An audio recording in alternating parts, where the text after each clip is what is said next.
أعوذ بالله من الشيطان الرجيم.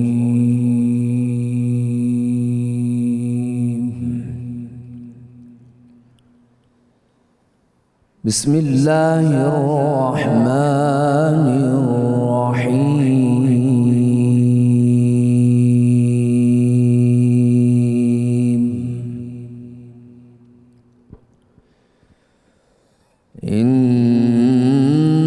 إنما المؤمنون إخوة فأصلحوا بين أخويكم.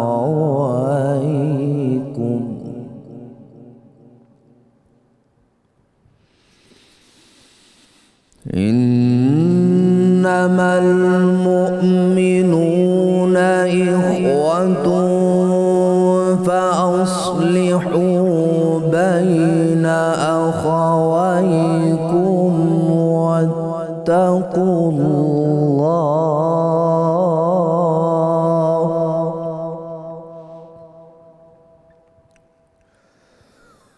واتقوا الله لعلكم ترحمون.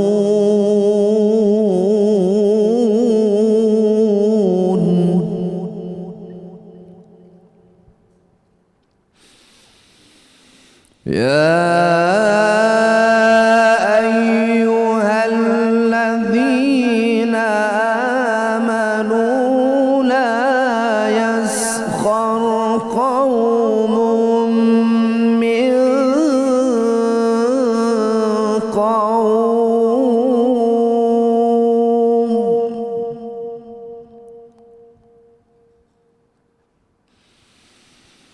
عسى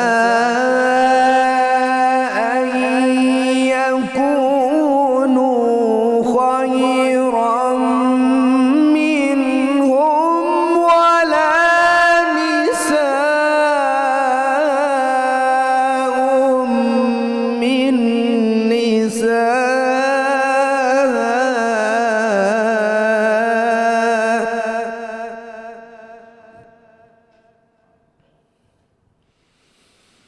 عسى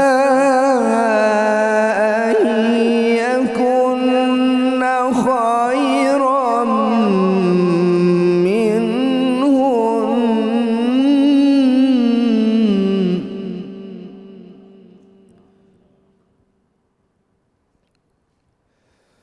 ولا تلمزوا أنفسكم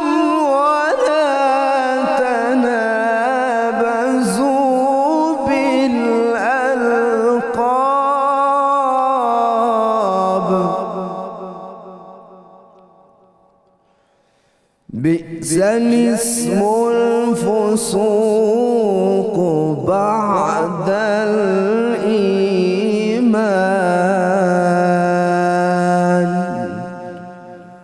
ومن لم يتب فأولئك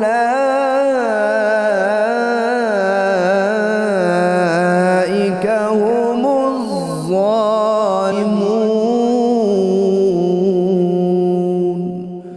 صدق اللہ العظیم. ماشاء اللہ، سلامت رہیے. ملک کے معروف قاری جناب قاری محمد فرحان بخش صاحب تلاوت کلام پاک سے ہمارے قلوب کو منور فرما رہے تھے. الحمدللہ رب العالمین والصلاۃ والسلام علی سید الانبیاء والمرسلین. اللہم صلی علی سیدنا و مولانا محمد وعلی آلہ واصحابہ وبارک وسلم وصلی علیہ. دنیا کے تمام دیکھنے والوں کو، تمام چاہنے والوں کو، تمام پیار کرنے والوں کو، اور جہاں جہاں تک اس وقت میری آواز کو سنا اور مجھے دیکھا جا رہا ہے، جنید اقبال کی جانب سے انتہائی محبت کے ساتھ السلام علیکم. ایک بار پھر ناظرین، آپ کو 1445 ہجری سن 2024 23ویں شب یعنی دوسری طاق رات ممکنہ شب قدر میں میں دل کی عطا گہرائیوں سے خوش آمدید کہتا ہوں. اور آج ناظرین بہت اہم ترین پروگرام انشاءاللہ ہونے والا ہے، کیونکہ آج میں اگر یہ کہوں کہ معاشرے کی انتہائی خطرناک ترین بیماری پہ ہم بات کرنے والے ہیں، اور الارمنگ سچویشن یہ ہے کہ وہ بیماری آلموسٹ آپ یہ کہہ لیجئے کہ اس معاشرے کے اندر پینیٹریٹ کر چکی ہے. ہاں جی, پینیٹریٹ کر چکی ہے. اور مسئلہ یہ ہے کہ اب ایسا لگتا ہے کہ اس حد تک جو ہے مرض بڑھ چکا ہے کہ شاید ہو سکتا ہے کہ اس کی ریکوری بھی نہ ہو پائے. ہاں, بہت خطرناک بیماری ہے, اس حد تک خطرناک بیماری ہے کہ جس کا ادراک ظاہر معاشرے نے کیا نہیں, جس کا ادراک ہم نے کیا نہیں. نتیجہ یہ نکلا کہ اس معاشرے کو, جس معاشرے کے اندر اس بیماری کو ہونا ہی نہیں چاہیے تھا, اس بیماری نے اس معاشرے کو مکمل طور پہ کیپچر کر لیا, مکمل طور پہ. اور بات یہ ہے کہ میڈیسن جو ہے اس کی دریافت ہو چکی تھی, 1450 برس پہلے دریافت ہو چکی تھی, لیکن ہم نے اس پرسکرپشن کو پکڑا ہی نہیں صاحب. مطلب پرسکرائب کر دیا گیا تھا, بتلا دیا گیا تھا کہ اس کی ریمیڈی یہ ہے, اس کی پریکاشنز یہ ہیں, اس کا علاج یہ ہے, اس سے اس طرح سے بچنا ہے. ہم نے جو ہے اس طرف توجہ نہیں دی. نتیجہ یہ نکلا صاحب کہ آج اس پورے معاشرے کے اندر اگر میں یہ کہوں کہ یہ بیماری اپنی 4th اسٹیج پہ پہنچ گئی ہے تو یہ غلط نہ ہوگا. آپ نے سنا ہے نا کینسر کے بارے میں کہ کینسر کی ایک 1st اسٹیج ہوتی ہے, پھر 2nd اسٹیج آتی ہے, پھر 3rd آتی ہے, اور اس کے بعد 4th اسٹیج آتی ہے. جب 4th اسٹیج آتی ہے تو ڈاکٹر اپنے ہاتھ اٹھا لیتا ہے, وہ کہتا ہے صاحب کہ اب جو ہے وہ کچھ بھی نہیں ہو سکتا, کیونکہ اب مریض جو ہے وہ چند دنوں کا مہمان ہے. معاشرے کی صورتحال بھی کچھ اس طرح سے ہو چکی ہے. اب آپ سوچ رہے ہوں گے کہ یہ بیماری کون سی ہے, جسمانی بیماری تو نہیں. ہاں, یہ طے کر لیجئے کہ جسمانی بیماری نہیں ہے, یہ روحانی بیماری ہے. ناظرین, اس کی جو 1st اسٹیج ہے وہ ہے حسد, اس کی جو 2سری اسٹیج ہے وہ ہے کینہ. جب کسی کے دل میں حسد کا جراثیم پھوٹتا ہے نا, یوں کہ یہ جنم لیتا ہے, ہاں یوں کہ یہ اپروپریٹ ورڈ ہے کہ جب حسد کا جراثیم جنم لیتا ہے نا, تو پہلے جو ہے وہ آہستہ آہستہ وہ سمجھ لیجئے کہ پھلنا پھولنا شروع کرتا ہے. پھر ایک سرٹن ٹائم کے بعد جب وہ 2nd اسٹیج پہ آتا ہے تو وہ کینے کی شکل اختیار کر لیتا ہے. اور کینہ جب جو ہے آہستہ آہستہ بڑھنا شروع ہوتا ہے نا, دل کے اندر کسی کے لیے کینہ پیدا ہو جاتا ہے تو وہ آہستہ آہستہ بڑھنا شروع ہوتا ہے, اور جیسے جیسے وہ بڑھنا شروع ہوتا ہے اور اپنی روٹس کو مضبوط کرتا ہے تو پھر وہ اپنے آپ کو 3rd اسٹیج میں یعنی عداوت میں اور دشمنی میں اور نفرت کے اندر منتقل کر لیتا ہے. اور جب وہ 3rd اسٹیج میں قدم رکھ لے تو یہ سمجھ لیجئے کہ اب جو ہے وہ چھٹکارا نہیں, کیونکہ ریورسل تو نہیں ہو سکتا, اب وہ 4th اسٹیج میں جائے گا ہی جائے گا. اور 4th اسٹیج اس عداوت کی بنیادی طور پہ دشمنی ہے, تباہی ہے, بربادی ہے, اس کے علاوہ اور کچھ بھی نہیں ہے. ناظرین, کچھ بھی نہیں ہے, یعنی اس کے بعد سوائے تباہی کے اور کچھ بھی نہیں ملنا. بات یہ ہے کہ یہ جو حسد کی بیماری ہے یہ انتہائی خطرناک ترین بیماری ہے. ناظرین, انتہائی خطرناک ترین بیماری. اور بدقسمتی یہ ہے کہ آج میرے آپ کے معاشرے کے اندر یہ بیماری بہت عام ہو چکی ہے. آپ کو یاد ہے آسمانوں پر سب سے پہلے شیطان نے حسد کیا تھا نا ہم سے, شیطان نے. اور جس وقت اللہ تبارک و تعالیٰ نے فرمایا تھا کہ انی جاعل فی الارض خلیفہ, میں زمین پر اپنا ایک نائب بنا کے بھیج رہا ہوں, تو ظاہر ہے تمام فرشتوں کو سجدے کا حکم دیا, لیکن شیطان نے اس وقت سجدہ نہ کیا تھا, کیونکہ شیطان اس تکبر میں مبتلا تھا کہ میں اس مٹی کے بندے کے آگے کیسے سجدہ کروں گا. تو وہ پہلا حسد تھا, وہ پہلا غرور تھا, وہ پہلا تکبر تھا. اور زمین کے اوپر جو پہلا حسد کیا ناظرین, وہ آپ کو پتہ ہے قابیل نے حابیل علیہ السلام کے حوالے سے کیا تھا کہ جب اقلیمہ سے شادی کی بات آئی تھی تو اس نے بھی ظاہر ہے اپنے آپ کو مکمل طور پہ یوں کہیے کہ حسد کی گھاٹی کے اندر غرق کر کے رکھ دیا تھا, اور پھر اپنے بھائی کو جو ہے شہید کر دیا. تو یہ دوسرا حسد تھا. پھر آپ کو یاد ہے یوسف علیہ السلام کا معاملہ, ان کے بھائیوں کا معاملہ, یعنی ان کا جو حسد کا لیول تھا وہ کس لیول تک پہنچا کہ قبول ہی نہیں کر رہے تھے اس بات کو کہ کیسے ہمارے بھائی کو نبوت مل جائے. نتیجہ کیا نکلا, اللہ تبارک و تعالیٰ نے کس انداز سے ان بھائیوں کو رسوائی دی, پھر اس کے بعد یوسف علیہ السلام کو اللہ تعالیٰ نے کیا عزت کا تاج پہنایا, اور پھر ظاہر ہے انہوں نے آگے جا کے اپنے بھائیوں کو معاف کر دیا. اور پھر آپ کو یاد ہے وہ جو ابو جہل, امت کا فرعون, اس نے بھی تو حسد ہی کیا تھا نا. رسول کریم صلی اللہ علیہ وآلہ وسلم کو ایکسیپٹ نہیں کیا تھا اس نے کہا کیسے ہو سکتا ہے کہ ہمارے درمیان سے جو ایک نبی آ جائیں. آخری وقت تک جو ہے وہ جہالت کا باپ بنا ہوا تھا, جہل کا باپ بنا ہوا تھا, جسے بو جہل کہا جاتا ہے. تو اس نے بھی رسول کریم صلی اللہ علیہ وآلہ وسلم کو حسد کی وجہ سے ایکسیپٹ نہیں کیا تھا. بدقسمتی اس معاشرے کی یہ ہوئی صاحب کہ رسول کریم صلی اللہ علیہ وآلہ وسلم نے تو 1450 برس پہلے بڑا کیٹیگوریکل ہم کو فرما دیا تھا کہ اس طرف جانا بھی نہیں, دیکھنا بھی نہیں. ہم نے کیا یہ کہ ہم نے اسی طرف جو اپنا راستہ بنا لیا. سرکار مدینہ صلی اللہ علیہ وآلہ وسلم نے 1450 برس پہلے فرما دیا تھا کہ آپس میں حسد نہ کرو. آگے فرماتے ہیں کہ قطع تعلق ہی نہ کرو, اور ایک دوسرے سے بغض نہ رکھو. یہ سٹیجز بتلائی ہیں سرکار نے. پھر آگے کی سٹیج بتلائی کہ ایک دوسرے سے دشمنی نہ کرو اور اللہ کے بندے بھائی بھائی بنے رہو. یہ 1450 برس پہلے سرکار علیہ السلام نے منشور دے دیا تھا. ہم نے اس منشور کو صاحب فار گرانٹڈ لے لیا اور ہم نے سمجھا ہی نہیں. سرکار علیہ السلام کے واضح فرامین میں ملتا ہے کہ تم حسد کی بیماری سے بچو, بہت بچو. سرکار علیہ السلام نے اس کو بیماری ڈکلیئر فرمایا ہے کہ حسد کی بیماری سے بہت بچو. حسد انسان کی نیکیوں کو اس طرح کھا جاتا ہے جس طرح آگ لکڑی کو کھا جایا کرتی ہے. کتنی اپروپریٹ مثال دی ہے سرکار علیہ السلام نے. یوں بھسم کرتی ہے, یوں بالکل لکڑیوں کو تباہ و برباد جلا کے ختم خاکستر کر دیا کرتی ہے. حسد کرنے والے جتنے بھی لوگ ہیں, چاہے اس میں خواتین ہیں چاہے اس میں مرد شامل ہیں, میں اس وقت ان سے مخاطب ہوں, اللہ کرے وہ میری بات کو سمجھ رہے اور سن رہے ہو. دیکھیں, کسی شخص کو اللہ تبارک و تعالیٰ نے اگر کوئی مقام دیا ہے نا, کوئی بھی منصب دیا ہے, اسے کوئی بھی نعمت دی ہے. لیٹ سپوز اللہ تعالیٰ نے اسے مال سے نوازا ہے, لیٹ سپوز اللہ تعالیٰ نے اسے اولادوں سے نوازا ہے, لیٹ سپوز اللہ تعالیٰ نے اسے ماں باپ سے نوازا ہے, لیٹ سپوز اللہ تبارک و تعالیٰ نے اسے بھائیوں سے نوازا ہے, لیٹ سپوز اللہ تعالیٰ نے اسے حسین بیوی سے نوازا ہے, لیٹ سپوز اللہ تبارک و تعالیٰ نے اسے بہت اچھے گھر سے نوازا ہے, لیٹ سپوز اللہ تبارک و تعالیٰ نے اسے بہت اچھی گاڑی سے نوازا ہے, لیٹ سپوز اللہ تبارک و تعالیٰ نے اس کے مقام کو, اس کے مرتبے کو معاشرے کے اندر بہت بلند کیا ہے, لیٹ سپوز اللہ تبارک و تعالیٰ نے اسے خود یعنی حسن و جمال سے نوازا ہے, لیٹ سپوز اللہ تبارک و تعالیٰ نے اس کو لوگوں کے ساتھ ایک بہت اچھے تعلقات سے نوازا ہے, لیٹ سپوز اللہ تبارک و تعالیٰ نے اسے بہت علم سے نوازا ہے, لیٹ سپوز اللہ تبارک و تعالیٰ نے اسے بہت عزت سے, بہت شہرت سے, بہت مقام سے, بہت ہی پاپولیرٹی سے نوازا ہے, لیٹ سپوز اللہ تبارک و تعالیٰ نے اس کو وہ تمام تر نعمتیں دنیا میں جو کہ ایک انسان خواہش کرتا ہے اسے دی ہیں. تو مجھے ایک بات بتلائیے کہ اسے دینے والا کون ہے؟ دینے والا کون ہے؟ میں بار بار ایک ہی بات کہہ رہا ہوں, لیٹ سپوز اللہ تبارک و تعالیٰ نے, پھر میں سوال کر رہا ہوں دینے والا کون ہے؟ کیا کسی انسان نے دی؟ نہیں, کسی انسان نے دی. کسی انسان کی طاقت ہی نہیں ہے کہ کوئی کسی کو نواز سکے. یاد رکھیے, اللہ جو بھی نعمت انسان کو ملتی ہے, جس انداز سے بھی ملتی ہے, وہ ایک الگ موضوع ہے, لیکن جس کے پاس جو بھی نعمت ہے, چاہے وہ مال کی صورت میں ہے, چاہے وہ پوزیشن کی صورت میں ہے, چاہے وہ صحت کی صورت میں ہے, چاہے وہ طاقت کی صورت میں ہے, چاہے وہ ماں باپ کی صورت میں ہے, چاہے وہ اس کی نام شہرت عزت مقام کی صورت میں ہے, اب آپ اس کو پھیلاتے چلے جائیے, وہ سب کچھ جو اس کو ملا ہے وہ اسے کسی بندے نے نہیں دیا, اللہ تبارک و تعالیٰ نے عطا کیا. یہ ذہن میں رکھیے. اب ہاں, جب یہ بات سمجھ آ جائے کہ اللہ تبارک و تعالیٰ نے عطا کیا ہے, تو پھر اگلی بات بھی یہ سمجھ آ جانی چاہیے کہ اللہ سے بہتر انصاف کرنے والا, اللہ سے بہتر عادل اور اللہ سے بہتر عطا کرنے والا اور تقسیم کرنے والا کوئی ہو ہی نہیں سکتا. انسان یہ سوچتا ہے کہ یا اللہ میں اس قابل تھا, یہ اس قابل نہ تھا, اس کو کیوں دیا, مجھے کیوں نہیں دیا. معاذ اللہ, یہ جملہ سوچنا بھی کفر ہے. انسان اس طرح کی سوچ اگر اپنے ذہن میں لائے تو ذہن میں رکھیے کہ آپ نے اپنے ہاتھوں سے اپنے اعمال کو, اپنے ایمان کو بھسم کر کے رکھ دیا, آگ لگا دی. کیونکہ دینے والا اللہ ہے, اسے معلوم ہے کہ کس کو کیا دینا ہے, کس وقت دینا ہے, کس انداز سے دینا ہے, کیا لینا ہے اور کس کو کیا نہیں دینا ہے. لہٰذا حاسد کا سب سے بڑا مسئلہ جو ہے, سب سے پہلا مسئلہ وہ یہ ہوتا ہے کہ وہ آرگومنٹ کرتا ہے, وہ کوشچن مارک لگاتا ہے اللہ کی تقسیم کے اوپر. یہ اس کا سب سے پہلے آرگومنٹ ہوتا ہے کہ اللہ نے اس کو کیوں دیا, معاذ اللہ ثم معاذ اللہ.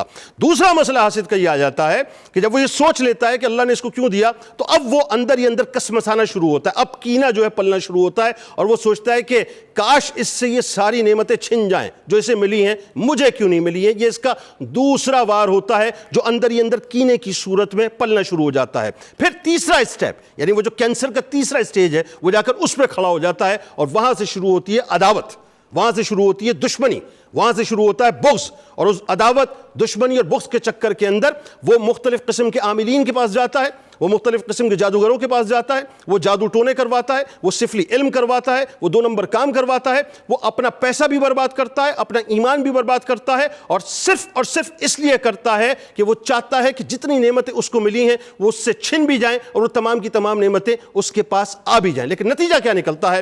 حاسد کے ہاتھ میں کچھ بھی نہیں آتا, کچھ بھی نہیں آتا, سب وینش ہو جاتا ہے.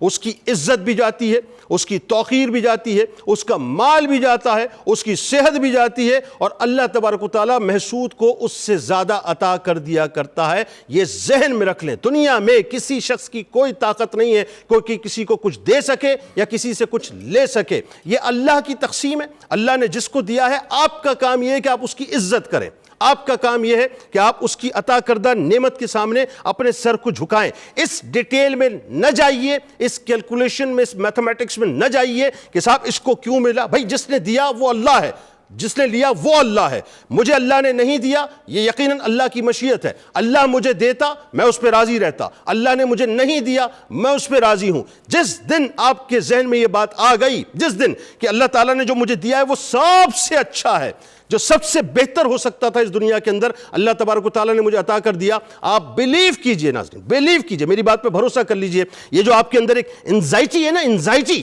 یہ جو ڈپریشن ہے جو آپ کے اندر پل رہا ہوتا ہے، بلا وجہ کا پل رہا ہوتا ہے کہ مجھے کیوں نہیں مل رہا، آپ اس انزائٹی سے بچ جائیں گے، آپ اس ڈپریشن سے بچ جائیں گے، آپ اس بیماری سے بچ جائیں گے، آپ اپنے آپ کو ایک ایسے سکون کے موڈ پر لے آئیں گے جہاں پہ آپ اللہ کی عطا پر مکمل طور پہ راضی رہیں گے۔ لہٰذا یاد رکھیے، اگر اپنے آپ کو کامیاب دیکھنا چاہتے ہیں دین، دنیا، قبر و آخرت میں، تو صرف ایک فلسفی اپنا لیں۔ جس کسی کو جو ملا ہے، جس کو دیکھیں نعمت یافتہ، اللہ کا انعام اس کے اوپر ہے، اس کی عزت کریں۔ آپ کو نہیں ملا، رب کی رضا پر راضی رہیں۔ اس سے بہتر فلسفی کوئی ہو ہی نہیں سکتی۔ آغاز کرتے ہیں۔ ہمارے ساتھ جو شخصیات موجود ہیں وہ یقیناً کسی تعارف کے محتاج نہیں۔ پہلی شخصیت ممتاز عالم دین ہیں، انتہائی قابل احترام بزرگ جناب پروفیسر محمد سعید احمد خان صاحب تشریف فرمائیں۔ دوسری شخصیت ممتاز عالم دین جناب مفتی ارشاد حسین سعیدی صاحب تشریف فرمائیں، اور تیسری شخصیت ممتاز اسکالر جناب ڈاکٹر شبیر احمد جامی صاحب تشریف فرمائیں، اور میرے دائیں جانب پرنس آف قوالی، خوبصورت پڑھتے ہیں ماشاءاللہ، اپنے ساتھیوں کے ساتھ جناب شیر میادات خان صاحب موجود ہیں۔ تمام احباب کو خوش آمدید اور السلام علیکم۔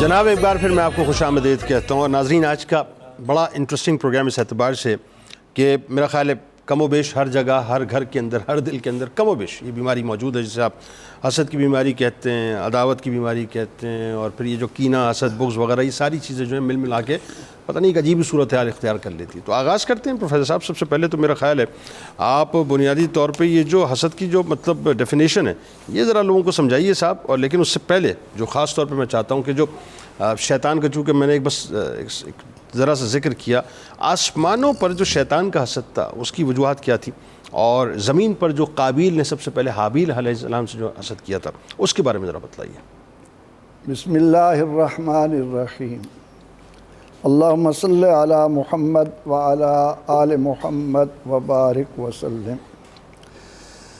بہت شکریہ محترم جنید اقبال صاحب، آپ نے انتہائی دلی درد مندی کے ساتھ جن بیماریوں کی طرف رہنمائی کی، پروردگار عالمین اہل ایمان کو انہیں سمجھنے کی توفیق عطا کرے۔ آمین آمین۔ بات یہ ہے کہ حسد اس دنیاوی زندگی میں انسانیت کا وہ قاتل ہے کہ جس کے بارے میں اللہ جل مجدہ نے اپنے حبیب مکرم صلی اللہ علیہ وسلم کو یہ تعلیم دی کہ من شر حاسد اذا حسد، حسد، ٹھیک، کہ حسد کرنے والے کے حسد کے شر سے پناہ مانگتے رہیے اللہ کی۔ دنیا کے اندر ایمان کا جو سب سے میٹھا پھل انتہائی عزت اور وقار کے ساتھ سامنے آتا ہے وہ یہ ہے کہ محبت کی فراوانی ہو اور اخوت کی جہانگیری ہو۔ واہ، سبحان اللہ، سبحان اللہ۔ ان دو چیزوں کے بغیر ایمان والوں کو نہ کبھی عزت نصیب ہوئی، نہ کبھی ممکن ہے کہ انہیں ہو سکے۔ درست، بالکل ٹھیک ہے۔ اب جس طرح آپ نے شیطان کی طرف اشارہ کیا، وہ سب سے بڑا دشمن ہے انسان کا کہ ان کے درمیان محبت ہو، ان کے دل ایک دوسرے کے بارے میں محبتوں سے لبریز ہوں، صاف ہوں، قرآن کہتا ہے کہ انما یرید الشیطان ان یوقع بینکم العداوۃ والبغضاء فی الخمر والمیسر ویصدکم عن ذکر اللہ وعن الصلاۃ فہل انتم منتہون۔ اللہ فرماتا ہے کہ یہ جو شیطان ہے اس کی کوشش ہی یہ ہے، وہ چاہتا ہی یہ ہے کہ تمہارے درمیان دشمنیوں کو زیادہ سے زیادہ بھڑکائے، شراب کے ذریعے، جوئے کے ذریعے، اور تمہیں اللہ کے ذکر سے روکے، تمہیں نماز سے روکے، تو کیا تم رک جانے والے بنو گے؟ پروردگار عالمین نے شیطان کو اپنے طور پر بڑا ایک مقام دیا۔ ٹھیک۔ کائنات کا کوئی چپا ایسا نہیں تھا کہ جہاں اس نے اللہ کے حضور سجدہ نہ کیا ہو۔ ٹھیک۔ فرشتوں میں اس کو ممتاز مقام حاصل نہ ہو، جن ہونے کے باوجود نوری مخلوق کا یہ اللہ کی عطا ہے۔ صحیح۔ لیکن جب اللہ رب العزت نے اپنی عطا انسان کو عطا کرنے کے لیے ارادہ فرمایا تو اس کے دل میں انسان کے متعلق حسد پیدا ہو گیا۔ ہاں۔ اللہ رب العزت نے جب یہ فرمایا کہ انی جاعل فی الارض خلیفہ،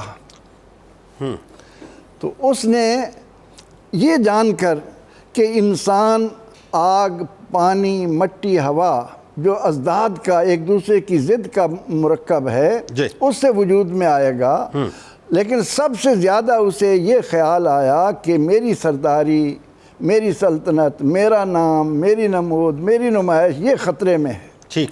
اس لیے اس نے اپنے دل میں ایک بیماری پیدا کی جس کو حسد کا نام ہم دیتے ہیں۔ ٹھیک۔ حسد یہ ہے کہ آپ کے پاس ایک نعمت ہے، میں اس پر خوش ہونے کی بجائے کہ اللہ رب العزت نے آپ کو اس سے نوازا ہے، اللہ اور اس میں اضافہ کرے، مجھے بھی اس قابل بنائے، میں بھی کچھ اللہ کی رحمت حاصل کر سکوں، لیکن اس کے مقابلے میں اگر میرے سینے میں یہ دل کی بیماریاں ہیں، اندرونی بیماریاں ہیں، حسد ہو، بغض ہو، کینہ ہو، تعصب ہو، عداوت ہو، جی، تو حسد اس وقت پیدا ہوتا ہے کہ جب میں چاہتا ہوں کہ یہ نعمت آپ کے پاس کیوں ہے، آپ سے چھن جائے اور میرے پاس آ جائے۔ ٹھیک۔ یہی وہ جذبہ تھا شیطان کا جو اس کو ذلتوں کی طرف لے گیا، اور اس کے بعد اللہ رب العزت نے آدم علیہ السلام کو علم کے زیور سے آراستہ کر کے انسانیت کے شرف کا تاج ان کے سر پر آسان تقویم کے سانچے میں ڈال کر جب ان اعزازات سے ان کو نوازا اور اس کے بعد حکم دیا کہ اس کی تکریم بجا لاؤ، تو تمام فرشتے تکریم بجا لائے، لیکن ابا واستکبر وکان من الکافرین، اس نے نہ صرف انکار کیا بلکہ تکبر کیا، بڑائی کی، اپنے آپ کو آدم کے مقابلے میں اللہ کے حکم کو پس پشت ڈالتے ہوئے سجدہ کرنے کی بجائے انکار کر کے حسد کا شکار ہو گیا۔ ٹھیک۔ اور اس کے بعد جب اللہ نے اس کے گلے میں لعنت کا توق ڈالا، جی، تو اس نے اللہ کے حضور اپنی چھاتی پر ہاتھ مار کر کہا کہ اے اللہ، آدم کی وجہ سے تو نے مجھے ذلتوں میں ڈالا ہے، میں بھی اسے اپنے جیسا بنانے کے لیے کوئی کسر اٹھا نہ رکھوں گا، بالکل ٹھیک۔ لأغوینہم اجمعین۔ تو اللہ رب العزت نے فرمایا کہ جو بھی تیرا کہنا مانیں گے، لَأَمْلَأَنَّ مِنْكُمْ، میں بھی تم سب سے جہنم کو بھر دوں گا، میں بھی تمہارے لیے اس میں کوئی نرمی نہیں رکھوں گا۔ اللہ اکبر، اللہ اکبر۔ اس لیے ابتدائے آفرینش سے ہی انسان کے وجود میں آنے کے ساتھ ہی انسان پر واضح کر دیا گیا کہ حسد جو ہے وہ آگ ہے، اور آقا علیہ السلام کے ارشاد کے مطابق کہ حسد نیکیوں کو اس طرح کھا جاتا ہے جیسے آگ لکڑیوں کو کھا جاتی ہے، بلکہ آپ صلی اللہ علیہ وسلم نے اس سے بھی بڑھ کر فرمایا کہ یہ مونڈ دینے والی ہے۔ آئے ہائے۔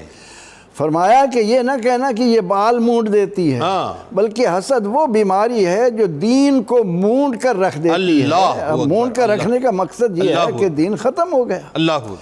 اب اسی طرح آسمان سے اترنے کے بعد شیطان، اللہ نے اس کو ہمیں ورغلانے کے لیے یہ قوت اور طاقت دی کہ وہ انسان کے وجود میں ان الشیطان یجری مجری الدم، جس طرح ہمارے وجود میں خون دوڑتا ہے اسی طرح prevail شیطان بھی دوڑ رہا ہے. لیکن الا عبادک منہم المخلصین کا کہ وہ لوگ جو اپنے آپ کو حسد سے بچائیں گے, کینے کی لعنت سے دور رہیں گے, تعصب سے بچیں گے, بغض اور عداوت کو قریب نہیں آنے دیں گے, وہ اس دام میں نہیں آئیں گے. وہ اب دنیا کے اندر اسلام نے یہ کہا کہ تم بھائی بھائی بن جاؤ. ٹھیک. ہم رات دن مشاہدہ کرتے ہیں کہ گھاس کے چند تن کے جھاڑو کی شکل اختیار کرتے ہیں, کوڑے کو آگے لگاتے چلے جاتے ہیں. چیونٹیاں مخلوق کمزور ہو کر جب متحد ہوتی ہیں تو سانپ کو آگے لگا لیتی ہیں. شہد کی مکھیاں جب مل کر بیٹھتی ہیں تو اللہ کو ان پر کتنا ترس آتا ہے. اب شیطان نے آسمانوں پر یہ کیا اور زمین پر حابیل اور قابیل کے درمیان ایک بات کا نزاع پیدا کر کے ان کے درمیان بھی حسد کی آگ بھڑکائی اور دنیا کے اندر پہلا قتل اسی حسد کی بنا. بالکل ٹھیک ہے. اب یہ تو بات ہو گئی, ایک سمجھ لیں کہ ایک مقدمہ ہو گیا, ایک سر ورک ہو گیا. اب آئیے ذرا قرآن کھولتے ہیں اور قرآن کھول کے لوگوں کو سمجھاتے ہیں کہ قرآن کس انداز سے حسد کی آگ کو ایڈریس کرتا ہے. کیونکہ اگین وہی بات ہے, لاشعوری طور پہ اگر دیکھیں مفتی صاحب تو مجھے ایسا محسوس ہوتا ہے کہ ہمارے یہاں مطلب 98-99% لوگ کہیں نہ کہیں کسی وجہ سے جو ہے حسد میں مبتلا ہوتے ہی ہوتے ہیں, چاہے اس کا اظہار کریں یا نہ کریں, لیکن دل میں کہیں نہ کہیں جو ہے نا, ہائے اس کو کیوں مل گیا, مجھے کیوں نہیں ملا. قرآن سے ذرا بتلائیے. بہت شکریہ جنید صاحب, یہ آج بڑا اہم موضوع ہے اور ہمیں اپنی عملی زندگی کا تجزیہ کرنا چاہیے, محاسبہ کرنا چاہیے. اور جیسا کہ آپ نے اپنے انٹرو کے اندر بھی اس کی بڑی تشخیص کی عملی زندگی کے اعتبار سے, دیکھیے ایک ہوتا ہے مرض اور ایک ہے اس کے مقابلے میں ام الامراض. ٹھیک. ایک بیماری اور بیماریوں کی جڑ. ٹھیک. تو یہ جو حسد ہے یہ ایک بیماری نہیں ہے, یہ کئی بیماریوں کی جڑ ہے. اوہو. یہ ایک گناہ نہیں ہے, یہ کئی گناہوں کی جڑ ہے. یہ ایک فساد کو نہیں جنم دیتا, یہ کئی فساد جنم دیتا ہے, کئی بگاڑ جنم دیتا ہے, کئی قسم کے جرائم اور کرائم کو جنم دیتا ہے, اور یہ کئی قسم کی خرابیوں کو جنم دیتا ہے. اور بالآخر اس کو جو آگ کہا گیا ہے تو گویا یہ معاشرے کو تہس نہس کر کے رکھ دیتا ہے, جلا کر راکھ کر دیتا ہے. ٹھیک. یہ اپنی سنگینی کے اعتبار سے اس قدر سنگین ہے. ٹھیک. اب جب ہم قرآن مجید کو دیکھتے ہیں تو اللہ تبارک و تعالی نے اہل کتاب کا یہود کا سورہ النساء کے اندر ذکر فرمایا, آیت نمبر 54 کے اندر فرمایا ام یحسدون الناس علی ما آتاہم اللہ من فضلہ, کیا وہ حسد کرتے ہیں اس بات کے اوپر کہ اللہ نے جو اپنے فضل سے لوگوں کو عطا کر رکھا ہے.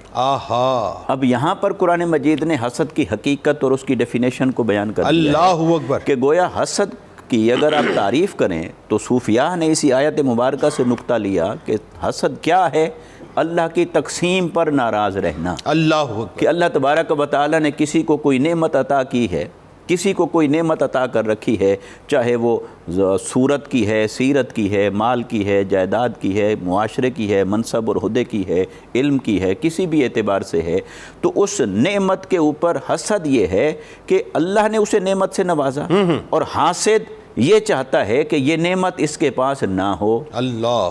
اور وہ جو اس کو اللہ نے عطا کر رکھی ہے, جب وہ اس کے بارے میں یہ خیالات اور جذبات اپنے دل میں پال لے گا بھی یہ اس کے پاس کیوں ہے, اور اس کیوں کی آگ میں جلنا شروع ہو جائے گا, تو وہی وہ جو اس کے پاس کیوں ہے اس کو دیا کس نے ہے, دیا ہے میرے رب نے. تو آپ کا اعتراض تو پھر رب کی تقسیم پر ہو. اللہ اکبر. پھر اس اعتبار سے اللہ تبارک و تعالی نے اسے یہود کی اور اہل کتاب کی اس نشانی کے طور پر بیان کیا کہ وہ جو حسد کرتے ہیں, اس بات پہ بھی کوئی حسد ہوتا ہے کہ اللہ نے کسی کو کوئی عطا کر رکھی ہو کوئی نعمت اور اس کے اوپر حسد کرے. بالکل ٹھیک. اچھا, حسد کے مقابلے میں ایک لفظ ہوتا ہے رشک. اچھا, رشک اور حسد کے اندر بنیادی فرق یہ ہے, اللہ نے کسی کو کوئی نعمت عطا کی. بالکل ٹھیک. رشک یہ ہے کہ ایک آدمی چاہتا ہے کہ باری تعالیٰ تو نے اس کو عطا کیا ہے, مجھے بھی عطا کر. یہ رشک ہے, یہ جائز ہے. اپنے لیے تمنا کرنا اس کی وہ جائز ہے. مطلب اس کو دیکھے تو ماشاءاللہ کہے, اور اپنے لیے جو اس کی تمنا, اپنے لیے طلب کریں اور اس سے لینا دینا نہ رکھیں. تعریف کریں, تعریف نہیں کر سکتے تو کم سے کم اس کے لیے کوئی جلن نہ ہو, مطلب وہ کلاش نہ ہو جائے. جی. تو پھر اپنے لیے مانگا اور اس کی نعمت کا زوال یا سلب ہو جانا نہیں مانگا, اپنے لیے مانگا, تو یہ رشک ہے. رشک جائز ہے. حسد یہ ہے کہ اس کے پاس کیوں ہے. پھر اس کی آگے دو صورتیں. یہ مسئلہ ہے. ایک یہ ہے کہ اس کے پاس نہ ہو اور یہی میرے پاس ہو, یہ بھی مسئلہ ہے. یہ حسد کی اعلیٰ ترین صورت ہے جو قابیل کے اندر نظر مطلب آتی بدترین صورت ہے جی، یعنی بدترین صورت ہے جو قابیل کے اندر نظر آتی ہے، یعنی یہ کہ ان کے پاس یہ جو حابیل کے پاس جو نعمت جا رہی ہے اقلیمہ کی صورت پاس نہ جائے یہ میرے پاس ہو، بالکل ٹھیک ہے، یہ ہے حسد کی بدترین صورت۔ پھر اس سے کم درجے کی صورت یہ ہے کہ اپنی تمنا نہ کرے مگر اس کے زوال کی تمنا کرے کہ اس کے پاس نہ ہو، کم سے کم یعنی درجہ یہ ہے پھر کہ اس کے پاس نہ ہو، تو یہ بھی حسد ہے۔ تو حسد جو ہے وہ ہر حال میں حرام ہے، اور قرآن مجید نے دیکھیے جیسا کہ پروفیسر صاحب نے بیان فرمایا، شیطان نے حسد کیا حضرت آدم علیہ السلام سے، اس حسد کے نتیجے میں وہ تکبر میں مبتلا ہوا، اللہ کی نافرمانی میں مبتلا ہوا، نبی کی نبوت کے انکار میں مبتلا ہوا، اور دنیا اور آخرت کے اندر اللہ کی لعنت کا اور آخرت میں اللہ کی عذاب کا درگاہ ہو گیا نا، یعنی کتنی چیزوں کا شکار ہوا اسی ایک سبب سے۔ بالکل ٹھیک ہے۔ اچھا، اسی طرح پھر یہ جو زمین پر سب سے پہلا قتل ہوتا ہے اس کے پیچھے بھی الامراض کے طور پر حسد ہے۔ پھر اسی طرح اگر ہم دیکھیں کہ یہود نے آقا علیہ السلام کی نبوت کا انکار کس بنیاد پر کیا، اگر ہم اس انکار کے پیچھے دیکھیں تو خود قرآن بیان کرتا ہے، فرمایا کہ کیا وہ یہ چاہتے ہیں کہ اللہ تبارک و تعالیٰ نے وہ جو نبوت ہے وہ محمد مصطفیٰ صلی اللہ علیہ وسلم کو کیوں عطا کی، اور یہ امت مسلمہ اس آخری نعمت کی حامل کیوں ہو گئی، وہ جو آخری نعمت اللہ نے دین کو مکمل کرنے کی تھی۔ اور اللہ تعالیٰ نے سورہ البقرہ کی آیت نمبر 109 میں فرمایا وَدَّ كَثِيرٌ مِّنْ أَهْلِ كِتَابٍ لَوْ يَرُدُّونَكُم مِّن بَعْدِ ایمانکم کفارا، فرمایا وہ اہل کتاب یہ چاہتے ہیں، شدید ان کی خواہش یہ ہے کہ تمہیں کسی طرح دین سے پھیر کر دوبارہ کافر بنا دیں، یعنی خود بھی ایمان نہیں لانا چاہتے، اور وہ جو اللہ کی آخری دین، آخری نبوت، آخری نعمت وہ جو تمہیں حاصل ہو چکی ہے وہ چاہتے ہیں تم بھی اس سے محروم ہو جاؤ۔ تو یہ یہود کے انکار نبوت کے پیچھے اور ہدایت کی طرف نہ آنے کے پیچھے بھی یہی حسد کار فرما تھا۔ تو اسی طرح جب ہم اس کو دینی اعتبار سے دیکھیں، معاشرتی اعتبار سے دیکھیں، اخلاقی اعتبار سے دیکھیں تو یہ کئی بیماریوں کی جڑ ہے، اور قرآن مجید اس کا بار بار اس کی مذمت بھی کر رہا ہے اور اس سے بچنے کی تلقین بھی کر رہا ہے، اور پھر حتیٰ کہ آقا علیہ السلام کو یہ تلقین کیا گیا وَمِن شَرِّ حَاسِدٍ إِذَا حَسَدَ، کہ حبیب صلی اللہ علیہ وسلم آپ بھی رب تعالیٰ کی پناہ مانگتے رہیے، اسی کی پناہ ہی نجات دے سکتی ہے، کس سے؟ حسد کرنے والے کے حسد سے، کیونکہ اگر آپ کے بارے میں کوئی شخص حسد میں مبتلا ہے تو وہ جیسا کہ آپ نے بڑی اس کی ایک ہیرارکی اور سٹیپ بائی سٹیپ ان چیزوں کو بیان کیا جو عملی طور پر ایک سیکوینس بن جاتا ہے، اگر کسی کے دل میں حسد آ گیا ہے تو وہ رکے گا نہیں، وہ آگے اقدامات کی طرف جائے گا، وہی بات ہے، وہ جب آگے اقدامات کی طرف جائے گا تو وہ اس کا شر پھیلے گا، اور جب اس کا شر پھیلے گا تو اس کو تو جلا ہی دے گا، مگر تمہیں بھی اس کا کوئی نہ کوئی ضرر پہنچنے کا اندیشہ ہے، نقصان پہنچنے کا اندیشہ ہے، اس لیے رب تعالیٰ کی پناہ مانگتے رہنا اس کے اندر ضروری ہو گیا۔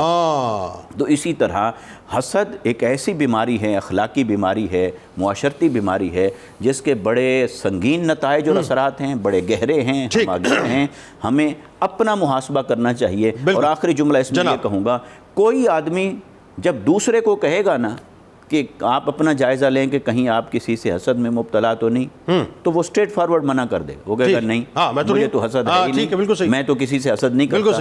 یہ جب تک انسان اپنا محاسبہ خود نہیں کرے گا، خود جب تک تنہائی میں اپنے آپ کو رب تعالیٰ کے حضور بٹھا کے یہ نہیں پوچھے گا کہ وہ فلاں کے بارے میں جو میرے دل کے اندر جلن ہے یا منفی جذبات ہیں اس کے پیچھے کیا چھپا ہوا ہے، اپنا آپریشن اور سرجری خود کرے گا تو علاج کرنے کے اور یہ دیکھیں اس کا بہترین حل یہ ہوتا ہے کہ پروفیشنلی سپیکنگ، مطلب بات یہ ہے کہ آپ اپنے جس شعبے میں پروفیشن میں ہو، ایک لمحے کے اندر آپ ٹیسٹ کر لیتے ہیں اپنے آپ کو، ایک لمحے کے اندر کہ آپ کے اپنے شعبے سے تعلق رکھنے والا جو شخص سامنے آ جائے، جو آپ سے اوپر ہو یا نام میں بڑا ہو، اس کا چہرہ دیکھ کے آپ کے اندر کسمساہٹ شروع ہوتی ہے، کجی شروع ہوتی ہے یا بشاشت شروع ہوتی ہے، بس یہیں سے پتہ چل جائے گا، ٹیسٹر لگنا یہیں سے شروع ہو جاتا ہے اور پتہ چل جاتا ہے کہ آپ جو حسد میں مبتلا ہیں کہ نہیں ہیں۔ یہ بہت کم لوگوں کو یہ سوچ عطا ہوتی ہے ڈاکٹر صاحب، خاص طور پہ اللہ ماشاءاللہ آج تو صورتحال یہ ہو گئی ہے کہ ہر آدمی جو ہے وہ بس اللہ معاف کرے جس اسٹیٹ آف مائنڈ میں چل رہا ہے معاشرے میں، اگر آپ عمومی طور پہ یعنی پورا معاشرہ اگر آپ دیکھیں تو آپ کو ہر سطح پر مجھے ایسا لگتا ہے کہ شاید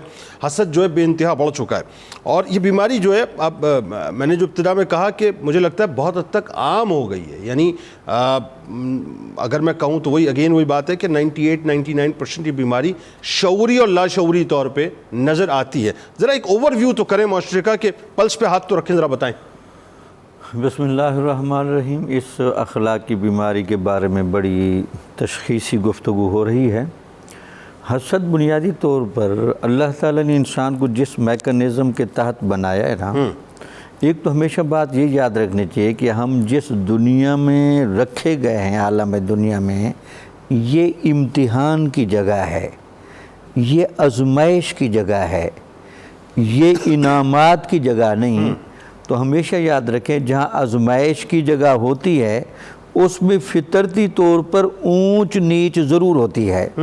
اب وہ اونچ نیچ اللہ تعالیٰ نے جس حکمت عملی کے تحت اور جس دارالامتحان کے توازن کے تحت رکھی ہے، اس اونچ نیچ کو ہمیں ذہنی طور پر قبول کرنا چاہیے۔ جناب اس نے خود بتایا ہے کہ یہاں جو میں نے انسانوں کو رکھا ہے، یہاں معاشرے چلیں گے تعاون کی بنیاد پر، جناب یہاں معاشرے چلیں گے باہمی اخوت کی بنیاد پر، بالکل ٹھیک ہے، یہاں معاشرے چلیں گے ایک دوسرے کے ساتھ حسن تعلق کی بنیاد پر۔ ٹھیک۔ اگر ہم درمیان میں حسد کو لے آئیں گے تو ان میں سے کوئی بھی عمارت آپ کی نہیں چل سکتی۔ ٹھیک۔ باہمی تعاون ختم ہو جائے گا، ایک دوسرے کا حیا ختم ہو جائے گا، ٹھیک، ایک دوسرے کا لحاظ ختم ہو جائے گا، درست، بڑے اور چھوٹے کا لحاظ ختم ہو جائے گا، جی، صاحب نعمت کا لحاظ بھی ختم ہو جائے گا، بالکل ایسا ہے، یہ امام کا اور مقتدی کا لحاظ بھی ختم ہو جائے گا۔ بالکل ٹھیک ہے۔ ایک تو بات ٹھیک ہے کہ حسد کا جو خارجی دشمن تھا وہ تو بنیادی طور پر شیطان تھا۔ حسد کا ایک داخلی دشمن بھی اللہ نے بنایا ہے جو آپ کے اندر نفس کی شکل میں رہتا ہے، جو آپ کے روح کا مسلسل دشمن ہے۔ اپنے باطن میں اس رکھے ہوئے نفس کی جو بھی خواہشیں ہیں، جو بڑے طریقے سے روح کے ساتھ حسد کرتا ہے، اور آپ کے جسم کی باڈی میں روح کو پراپر تقاضے دلوانے کے لیے تیار نہیں ہوتا، ہمیں یہ جوئے کی طرف اور دیگر چیزوں کی طرف تو سپیٹ سے لے جاتا ہے۔ جب ہم کہیں کہ ذرا مسجد بھی چلتے ہیں، ذرا روزے بھی رکھ لیتے ہیں، ذرا سچ بھی بولتے ہیں، ذرا تقوی پر آتے ہیں، ذرا سچ کی زندگی گزارتے ہیں، تو آپ دیکھیں گے آپ کا نفس ہی آپ سے نہیں سنبھالا جائے گا۔ ایک تو یہ یاد رکھیں کہ جب تک ہم اپنی انفرادی زندگی سے نفس اور روح کے اس بیلنس کو قائم نہیں رکھتے، نفس کو اس کو جائز تقاضے ضرور دینے ہیں، لیکن اس کو اتنا نہیں پلنے دینا کہ وہ روح کے ساتھ حسد کرے۔ ہر بندے کا نفس اس کی روح سے حسد کرتا ہے، اس لیے تو ہم بے چین ہوتے ہیں۔ ہمارے ہاں لاشعوری طور پر آپ کو بہت سارے لوگ بے چین نظر آئیں گے، تو اس کی بنیادی وجہ یہ ہے کہ ہماری روح محسود ہے نفس کے ذریعے۔ ذرا تنہائیوں میں بیٹھ کر اپنا تزکیہ فرمائیے، اپنے آپ کو ایک بیلنس میں لے آئیے، اپنی خواہشات کو کم کیجئے، اپنے آپ کو توازن میں لے آئیے، تاکہ آپ اپنے اعتبار سے تو خود پازیٹیو ہوں، خود مثبت مزاج ہوں، خود متحمل مزاج ہوں، خود باشعور ہوں، اور کوئی بھی قدم اٹھاتے ہوئے آپ کے اندر ایک توازن نظر آنا چاہیے۔ یعنی آپ کا کہنا یہ ہے کہ ہماری انزائٹی اور ڈپریشن کی بڑی بنیادی وجوہات میں سے ایک وجہ حسد ہے، چاہے وہ گھروں کی سطح پہ ہم دیکھیں یا معاشرے کی سطح پہ ہم دیکھیں۔ بالکل ٹھیک، ایسا ہی۔ اب یہ معاشرتی سطح پر آ جائیں، ہر شعبے میں جو نصب آپ دیکھیں گے، ہر شعبے میں اگر ہم معاشرتی زندگی کو باندھنے کی کوشش کریں، ہماری ایک سماجیات کا نظام ہے، ہمارا ایک معاشیات کا نظام ہے، ہمارا ایک سیاسیات کا نظام ہے، اس کے اندر جو مسلمانوں کے اندر بھی ایک تلچھٹ نظر آتی ہے اور ایک کھچاؤ اور تناؤ نظر آتا ہے، تو اس کی بنیادی وجہ یہ کہ ہر بندہ دوسرے سے حسد کر رہا ہے، حالانکہ ہر بندے کو اللہ تعالیٰ نے جو صلاحیتیں دے کر بھیجا ہے اس کو اپنے حصے کا کردار ادا کرنا ہے۔ بالکل ایسا۔ اس کو یہ نہیں کہا گیا کہ آپ اس تقسیم میں پڑ جائیں، آپ اس کو اپنی عقل کے ساتھ موازنہ کرنا شروع کر دیں اور آپ اپنے لیے محرومی کے احساسات لے آئیں، اور ان محرومیوں کے احساسات کو پورا کرنے کے لیے جو اللہ نے طریقہ بتایا ہے اس طریقے کو اپنانے کی بجائے آپ حسد میں مبتلا ہوں، کینے میں مبتلا ہوں، عداوت میں مبتلا ہوں، آپ غیبتیں کرتے پھریں، آپ تجسس کسی کا کریں، کسی کی عیب جوئی کریں، یہ بنیادی طور پر یہ جو غیبت بھی ہے، عیب جوئی بھی ہے، کسی کا برا سوچنا بھی ہے، کسی کو دیکھ کر منہ چڑھانا بھی ہے، یہ ساری بنیادی طور پر وہ بیماریاں ہیں جو ہر بندے میں آپ دیکھیں گے۔ اس کی بنیادی وجہ کیا ہے کہ جیسے شروع میں کہا گیا کہ حسد بنیادی طور پر جڑ ہے، جب یہ تناور درخت بنتا ہے، شاخیں نکالتے اور اس پر پھل بنتے ہیں، تو غیبت کا سبب کیا بنتا ہے؟ عیب جوئی کا سبب کیا بنتا ہے؟ تہمت کا سبب کیا ہے؟ بہتان تراشی کا کیا سبب ہے؟ تو آپ کو جتنی بھی اخلاقی بیماریوں کی بہتات نظر آئے گی، اس کے پیچھے بنیادی طور پر آپ کا اللہ کی رضا پر راضی نہ ہونا جو ایک تصور تھا، آپ اس پر کھڑے نہ ہوئے۔ اب آپ نعمتوں کو حاصل کرنے کے لیے جو اللہ نے نظام رکھا ہے، اس نظام پر چلنے کی بجائے آپ عجلت کی طرف مائل ہیں، آپ کمنٹ کرنا چاہتے ہیں، تو اس سے کیا ہوگا؟ ہمارے معاشرے میں تناؤ کتنا ہے، کھچاؤ کتنا ہے۔ کوئی بندہ کسی کو ملنے کے، حضور نبی اکرم کے اس فرمان میں کتنی سچائی ہے کہ سلام کو پھیلاؤ، لوگوں کو کھانا کھلاؤ۔ یہ جو سلام کا پھیلانا ہے نا، یہ بھی بنیادی طور پر حسد کا بہترین علاج۔ بالکل ٹھیک، بہت خوبصورت گفتگو جی۔ کالر کو شامل کرتے ہیں، قیصر عباس صاحب توسہ شریف سے۔ السلام علیکم۔ وعلیکم السلام جنید صاحب۔ جناب میں نے یہ سوال کرا کہ کسی کے پاس 2-3 لاکھ روپے کیا اس پر زکوٰۃ بنتی ہے؟ اگر زکوٰۃ بنتی ہے تو کتنی بنتی ہے؟ 2-3 لاکھ روپے اگر کسی کے پاس ہوں تو کتنی زکوٰۃ بنتی ہے؟ ہاں ٹھیک ہے، آپ کو بتلاتے ہیں۔ بہت شکریہ، آپ نے ہمیں جوائن کیا۔ اگلے کالر محمد افضال صاحب لاہور سے۔ السلام علیکم۔ وعلیکم السلام، کیسے ہیں سر آپ؟ سر اللہ کا شکر، آپ ٹھیک ہیں؟ میں بھی بالکل ٹھیک ٹھاک۔ اچھا سر، میرا سوال یہ تھا کہ ہم جب سحری کا اختتام کرتے ہیں نا، تو اس ٹائم بعض دفعہ یہ ہوتا ہے کیونکہ ہم ہاسپٹلائز ہیں اور باہر جا کے سحری وغیرہ کرنی ہے، اور واپس جب آتے ہیں تو ٹائم بہت زیادہ کم رہ جاتا ہے برش کرنے میں اور باقی معاملات کو مینیج کرنے میں۔ تو ہوتا یہ ہے کہ اذان ہونا شروع ہو جاتی ہے، اور بعض دفعہ یہ ہوتا ہے کہ برش کرتے کرتے اذان ختم۔ ٹھیک ہے، آپ کیا کرتے کیا ہیں بیسکلی؟ میں جاب کرتا ہوں، ادھر یونیورسٹی میں پڑھاتا ہوں۔ یونیورسٹی نہیں تو آپ جاتے کہاں ہیں ایکچولی سحری وغیرہ کر کے جب آپ واپس آتے ہیں؟ سر باہر ہوٹلز پہ جانا پڑتا ہے نا۔ اچھا، آپ کو ہوٹل پہ جانا پڑتا ہے، اوکے۔ تو ویسے تو 5 منٹ پہلے چلے جایا کریں۔ ہم سر اصل میں یہ تو آپ بھی جانتے ہیں کہ رش کی وجہ سے نا، رش کی وجہ سے، ٹھیک، بالکل صحیح، بالکل بتاتے ہیں۔ بالکل میں سمجھ گیا آپ کا سوال، بالکل آپ کو بتاتے ہیں، بہت شکریہ۔ ایک مختصر سا وقفہ ہے، درود پاک سرکار کی بارگاہ میں، ان کی آل کی بارگاہ میں پیش کیجئے۔ لوٹ کے آپ کو بتلائیں گے کہ اس حسد کی وجہ سے، جیسے میں نے آپ کو کہا نا، یہ فرسٹ اسٹیج ہے کہ آپ ریجیکٹ کرتے ہیں معاذ اللہ اللہ کی تقسیم کو، یہ فرسٹ اسٹیج ہے۔ دوسرے اسٹیج میں آپ کے دل میں کینہ پلتا ہے، وہ آہستہ آہستہ جو ہے ٹریگر ہونا شروع ہوتا ہے، وہ کینہ ٹریگر ہوتے جو ہے وہ بغض کی شکل اختیار کرتا ہے، عداوت کی شکل اختیار کرتا ہے، پھر آپ جو ہے اپنی لمٹس کراس کرتے ہیں۔ اس پہ بات کرتے ہیں درود پاک کے بعد، انشاءاللہ لوٹتے ہیں۔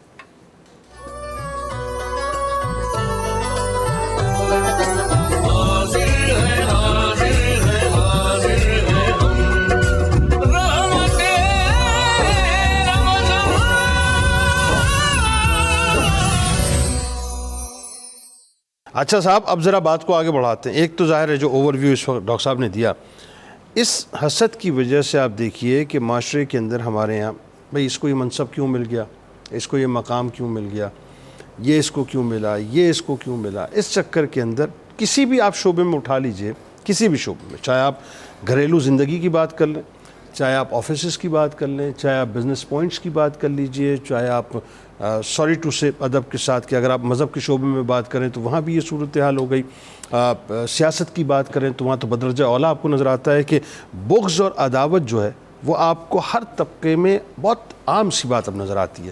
اس پہ ذرا تھوڑا سا آپ کامنٹ کیجئے، پوری عمر آپ نے گزاری ہے، یہ اتنا کیوں معاشرے میں ہمارے بغض اور عداوت بڑھ گئی ہے؟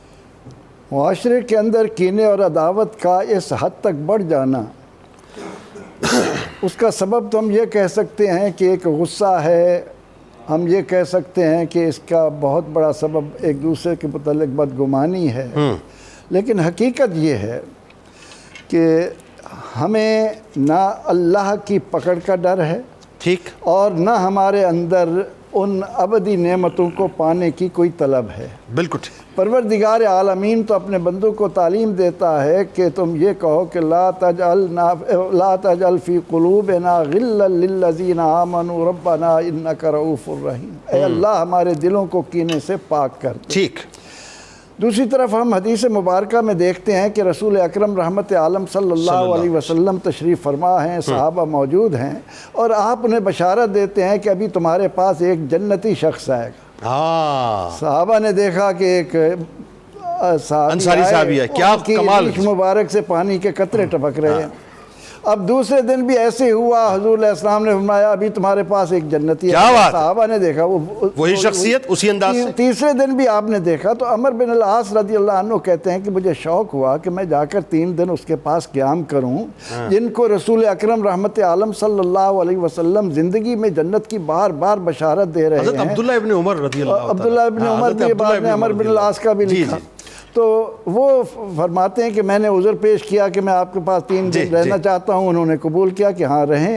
وہ فرماتے ہیں کہ میں جب 3 دن ان کے پاس رہا تو میرا خیال یہ تھا کہ ان کا رات کی عبادت، رات کی بیداری اور دن کو روزہ اور یہ تقویٰ اور یہ بہت زیادہ ہوگا، لیکن حقوق و فرائض کہ بجاوری کے علاوہ کوئی خاص بات مجھے نظر نہ آئی۔ میں نے 3 دن گزارنے کے بعد کہا کہ میں تو صرف یہ دیکھنے آیا تھا اور میں نے عذر پیش کیا تھا، لیکن میں نے آپ کے اندر کوئی ایسی بات نہیں دیکھی جس کی بنا پر رسول اکرم رحمت عالم صلی اللہ علیہ وسلم نے آپ کو جنت کی بشارت دی ہے۔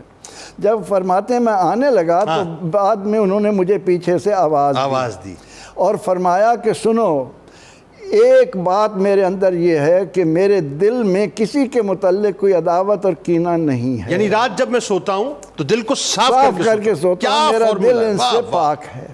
اب ہمارے درمیان آج جو ہم یہ دیکھتے ہیں کہ قدم قدم پر عداوت نے، کینہ نے، بغض نے اتنی جڑیں پکڑی ہیں، اس کی بنیادی وجہ یہ ہے کہ ایک تو ہمارا تعلیمی نظام اخلاقیات سے عاری ہو چکا ہے، ٹھیک، کہ جن کے لیے نبی علیہ السلام نے فرمایا کہ خیارکم اخلاقا، تم میں سب سے بہتر وہ ہے جو اخلاق میں سب سے بہتر ہو۔ بالکل ایسا۔ اب اس کا نتیجہ کیا ہے کہ ہر خاندان میں رقابت ہے، بالکل ایسا، سیاستدانوں میں رقابت ہے، بالکل ایسا، علماء میں رقابت ہے، بالکل ایسا، تاجروں میں رقابت ہے، ملازمین میں رقابت ہے۔ بالکل ایسا۔ دنیا میں آپ اپنی عملی زندگی میں کوئی شعبہ اس وقت نہیں دکھا سکتے کہ جس کے متعلق ہم یہ کہیں کہ یہ اس کینے سے، ایک دوسرے کے ساتھ حسد سے اپنے آپ کو بری کر چکا ہے۔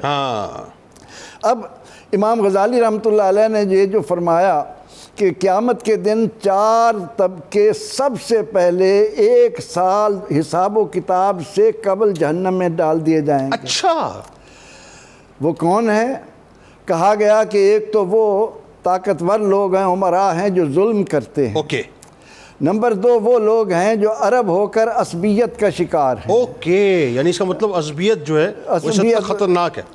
تیسرے وہ لوگ ہیں کہ جو ذمہ دار ہو کر تکبر میں مبتلا ہیں۔ اوکے۔ اور چوتھا طبقہ، یعنی فیوڈلز، چوتھا طبقہ علماء کا ہے جو آپس میں حسد کرتا ہے۔ اللہ۔ امام غزالی رحمۃ اللہ علیہ کے اس قول کی روشنی میں آج جس طبقے پر بھی آپ نگاہ ڈالیں، حسد ہی حسد نظر آتا ہے، اور اس کی طرف کسی کی توجہ نہیں ہے کہ آخر اس کا انجام کیا ہونا ہے۔ توبہ۔ ہر آدمی ایک دوسرے کے ساتھ حسد کر کے دوسرے کو نیچا دکھانے کے لیے جن کوششوں میں مصروف ہے، ضرورت ہے روز ویڈیو بنانے میں مصروف ہیں، روز ویڈیو بنانے میں مصروف۔ ہماری آنے والی نسلیں ہم سے بہتر ذہنیت کی مالک ہیں، لیکن ان کے سامنے کوئی نمونہ تو ہو۔ توبہ۔ آج جب ہم زندگی کے ہر شعبے میں، یعنی آپ تو آج کی بات کر رہے ہیں، مجھے یاد ہے جب 66 اور 67 میں یونیورسٹی کا طالب علم تھا تو اپنے اساتذہ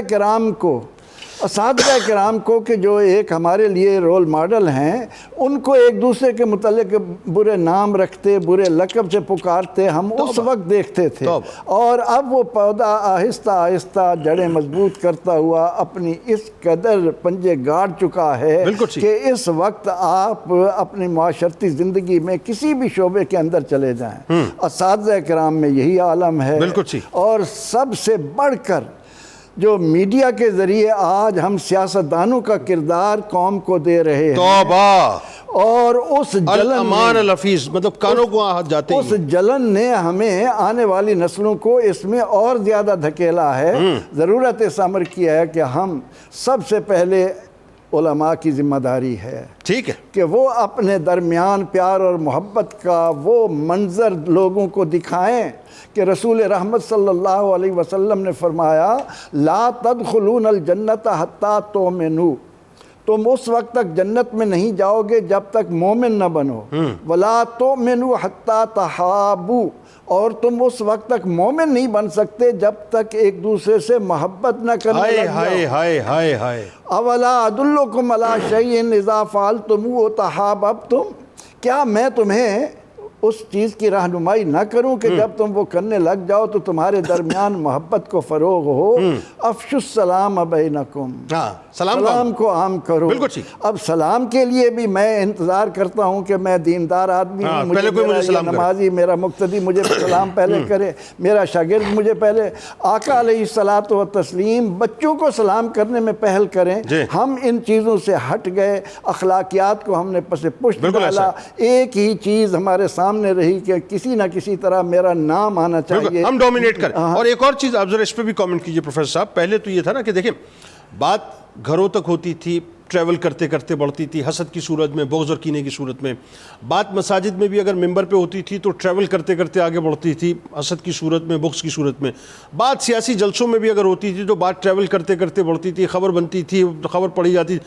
اب تو صاحب مسئلہ یہ ہو گیا ہے کہ لوگوں نے باقاعدہ اپنے اسٹوڈیوز بنائے ہوئے اس کام کے لیے، اور وہ کام ہی صرف یہ کر رہے ہیں کہ جی وہ حسد کی وجہ سے جو ہے، وہ بغض کی وجہ سے، عداوت کی وجہ سے نفرت کی آگ کو روز صبح شام آن ایئر کر رہے ہیں، روز صبح شام آن ایئر کر اس رہے ہیں. شعبے میں درد مندی کے ساتھ میں جو کچھ کام کر رہا ہوں میرے پروردگار کو معلوم ہے، لیکن آپ کے اس پروگرام کے ذریعے علماء اسلام، علماء پاکستان کے آگے ہم ہاتھ جوڑ کر یہ عرض کرتے ہیں کہ اپنی ذمہ داریوں کو پہچانو، تم قوم کے لیے نمونہ ہو. اگر تمہارے درمیان کوئی اختلاف ہے تو اسے آپس میں تنہائی میں بیٹھ کر پیار اور محبت کے ساتھ ایک دوسرے کے سامنے رکھو. آج سوشل میڈیا نے تھوڑی تھوڑی باتوں کو اس طرح آگ دے لگا رکھی ہے، اور پھر جب کبھی کسی دیندار طبقے سے کوئی معمولی غلطی ہو اس کو اچھالا جاتا ہے اور اس کی خوب تشہیر کی جاتی ہے، اور اس کی وجہ سے بھی. تو ہمیں اللہ کا فضل، جو بات آپ نے بنیادی طور پر کہی کہ جب تک ہم اللہ کے فضل پر راضی ہونے کا جذبہ اپنے اندر پیدا نہیں کریں گے اور ایک دوسرے کو برداشت کرنے کا جذبہ اپنے اندر پیدا نہیں کریں گے، ہم معاشرے کے اندر وہ پیار، وہ محبت، وہ اتحاد، وہ اخوت، وہ مودت ہم نہیں لا سکتے، نہیں کر سکتے. اور دیکھیں بات وہ جو آپ کی ہے وہ بہت کمال بات ہے. اس کا ٹرکل ڈاؤن ایفیکٹ یہ ہوا کہ جو اوپر کے لوگ ہیں نا، وہ تو ظاہر ہے اپنی موج مستی کے اندر جو کچھ بھی کر رہے ہیں، وہ جو نچلے طبقے میں حسد کی کنورژن ہوئی ہے، نچلے طبقے میں جو وہ کینے کی کنورژن ہوئی ہے، نچلے طبقے میں وہ جو عداوت کی کنورژن ہوئی ہے، اور نچلے طبقے میں وہ جو دشمنیوں کی انتہا کی جو کنورژن ہوئی ہے، اس نے معاشرے کے اندر بڑا بگاڑ پیدا کر دیا. بات آگے بڑھاتے ہیں مفتی صاحب، لیکن اس سے قبل ذرا دو جو کالز تھیں. ایک تو یہ کہ وہ 2 سے 3 لاکھ روپے ان کے پاس ہے، زکوٰۃ ان کی کتنی بنے گی وہ بتائیے. جی 1 لاکھ کے اوپر زکوٰۃ بنتی ہے 2500 روپے، 2.5%. ٹھیک ہے. تو انہیں چاہیے کہ اپنی نقدی اور سونا اگر ہے تو اس کی مارکیٹ ویلیو کو جمع کریں، قرض کوئی دینا ہے تو اس کو مائنس کریں، اور باقی میں سے ہر لاکھ کے پیچھے 2500 نکالیں تو وہ ان کی زکوٰۃ بنتی ہے. درست ہو گیا. اچھا اب چونکہ باہر ان کو ہوٹل پہ جا کے جو ہے وہ اپنے سحری کرنی پڑتی ہے، اس میں دیکھیں احادیث کے اندر یہ بات بھی ہمیں ملتی ہے کہ جب وقت ہو گیا تو ختم. اور ایک حدیث میں یہ بات بھی ملتی ہے کہ جو تمہارے ہاتھ میں ہے ضرورت پوری کر لو. اس کو علماء کرام نے یوں بیان کیا ہے کہ عمومی قاعدہ یہی ہے کہ وقت ختم ہو گیا تو سحری ختم، پھر کھانا پینا بند کرنا ہے ورنہ روزہ نہیں ہوگا. اور اگر کسی شخص نے عادت نہیں بنایا ہوا اس تاخیر کو، اور ایکسیپشنل کیسز میں ہے کسی دن اتفاقاً لیٹ ہو گیا اور پھر وہ یہ سمجھتا ہے کہ اگر یہ میں نے نہیں، جو ہاتھ میں ہے یا لقمہ ہے 2-4 ہیں، یہ میں نے نہیں کھایا تو میں روزہ نہیں رکھ سکوں. ٹھیک ہے، جسمانی نکاحت اور اس استطاعت کے پیش نظر وہاں یہ ایکسیپشن ضرور ہے کہ پھر جو ہاتھ میں اٹھایا ہوا ہے یا منہ میں لقمہ ہے اس کو کھا لے. ہوتا کیا ہے کہ ہم اس چھوٹی سی بات کو علماء کرام سے سن کر پھر اسے معمول بنا لیتے ہیں، پھر اسے عادت بنا لیتے ہیں، پھر اس کا مس یوز شروع ہو جاتا ہے۔ اس وجہ سے پھر اس طرح کی چیزیں علماء کرام سر عام بیان نہیں کرتے۔ بالکل ٹھیک ہو گیا، اس لیے پابندی لازم ہے، عادت نہ بنائیں۔ جیسے آپ نے خوبصورت جملہ کہا، بھئی وہی چیز اپنے شیڈول میں تھوڑا مینج کر لیں۔ ہم طبعاً اور فطرت، آپ کو جب پتہ ہے وہاں پر را لمبی ہے تو تھوڑا سا آپ 5-10-15 منٹ پہلے چلے جائیے، بات اور این ممکن ہے یہ ان کا مسئلہ نہ ہو، لیکن ہم جنرلی بیان کر رہے ہیں۔ بالکل ٹھیک، بالکل ٹھیک ہے۔ محمد عامر صاحب اور سے السلام علیکم۔ وعلیکم السلام جنید بھائی، کیسے ٹھیک ہو؟ الحمدللہ جناب، آپ ٹھیک ہیں؟ الحمدللہ سر، آپ کیسے ٹھیک ہو؟ جی فرمائیے۔ میں ایک سوال پوچھنا چاہتا ہوں۔ سر میرا جو تنخواہ ہے الحمدللہ اس سے میرا جو ہے گھر کا گزارا ہو سکتا ہے، پھر الحمدللہ میرا کام چلتا ہے، ٹھیک ہے۔ لیکن میرے ساتھ سر جو گھر میں یعنی میرا کزن ہے، یعنی میرے چاچا ہے، جتنا بھی ہمارے ساتھ گھر میں جو موجود رہتے ہیں نا لوگ، تو مجھ سے جلس ہوتے ہیں سر۔ وہ جیلس ہوتے ہیں؟ اوکے، اچھا۔ گھر میں آپ کے چاچا وغیرہ آپ کی کہہ رہے ہیں جو رہتے ہیں وہ جیلس ہوتے ہیں؟ جی سر، میں کہہ رہا ہوں کہ ایسے وظیفہ بتا دے کہ وہ میرے ساتھ جو ہے صحیح ہو جائے، وہ آپ کے ساتھ صحیح ہو جائیں۔ اچھا، وہ بالکل آپ کو بتاتے ہیں۔ اچھا جی، بات یہ ہے کہ وہ سیلری جو ہے وہ ان کی ہے بھائی صاحب کی، تو وہ کہتے ہیں کہ الحمدللہ بڑا سفیشینٹ معاملہ ہے، اچھا گزارا ہوتا ہے سب کچھ، لیکن میرے جو چچا وغیرہ جو ہیں وہ بڑے جلتے ہیں مجھ سے گھر کے اندر، اس سلسلے میں کیا کروں؟ دیکھیں، جو قریبی رشتہ دار ہوتے ہیں نا، اگر وہ اپنے آپ کو اللہ کی ہدایت پر قائم نہ رکھیں تو ان میں سے کوئی ایک بھی اگر خوشحال ہے تو دوسروں میں حسد دیکھا ہے معاشرتی طور پر پیدا ہوتا ہے۔ اب انہوں نے پوچھا کہ میں کیا کروں؟ اس میں ایک تو یہ کریں کہ اب جو کچھ اللہ نے آپ کو نعمت عطا کی ہے اس کی نمائش نہ کریں۔ اگر مال ہے، جائیداد ہے، تنخواہ اچھی ہے، گزر اوقات اچھا ہے، نمائش سے اپنے آپ کو بچائیں۔ ٹھیک، جب آپ کو پتہ چل گیا فلاں آپ سے حسد کرتا ہے تو اس کو نہ بتائیں۔ ٹھیک ہے، ٹھیک ہے، نمائش سے اپنے آپ کو بچائیں۔ دوسرا یہ کریں کہ ان کے ساتھ میل ملاپ اپنا اچھا رکھیں۔ اچھا رکھیں، ٹھیک ہے، جیسے سلام کی فضیلت بیان کی گئی ہے، سلام کی فضیلت بنائیں، اس کو ان کو تحفے دیں، تو چلو کچھ نہ کچھ پانی پڑتا رہے گا اس آگ کے اوپر، تو تھوڑی بہت ٹھنڈی ہوتی ہے، لیکن وہ جلن ویسے ختم نہیں ہو سکتی، یہ ایک بڑی مصیبت۔ اب جب تک انسان اپنا محاسبہ نہ کرے اور اللہ کی ہدایت۔ اچھا، اسی بات کو ریلیٹ کر دیں نا، یہ جو حسد ہے، یہ جو بلا وجہ کی ایک آگ ہے کہ اس کو کیوں ملا، اس کو کیوں ملا، یہ ہر ایک میں یہ بڑی ایک پرابلم ہے۔ یہ کینہ، یہ حسد، یہ عداوت وغیرہ کے حوالے سے سرکار علیہ السلام کی تو بڑی کیٹیگوریکل احادیث ملتی ہیں، ذرا اس بارے میں تھوڑا بیان کیجیے۔ جی، اس اعتبار سے یقیناً ہمیں آقا علیہ السلام کے اسوہ حسنہ سے، آپ کے فرامین مقدسہ سے ہمیں اس کی بالکل کامل رہنمائی ملتی ہے۔ آقا علیہ السلام نے ایک ایک شے کو انڈیکیٹ کر کے پوری طرح سے واضح فرما دیا ہے۔ اس وقت اگر ہم اپنے معاشرے کا جائزہ لینا تو جنید بھائی، جو اخلاقی زوال ہے کسی بھی معاشرے کا، وہ 3 سٹیجز سے گزرتا ہے۔ وہ کیا؟ پہلی سٹیج یہ ہوتی ہے کہ جو اخلاقی قدریں ہوتی ہیں، ویلیوز ہوتی ہیں، وہ کمزور ہو جاتی ہیں۔ بالکل ٹھیک ہے۔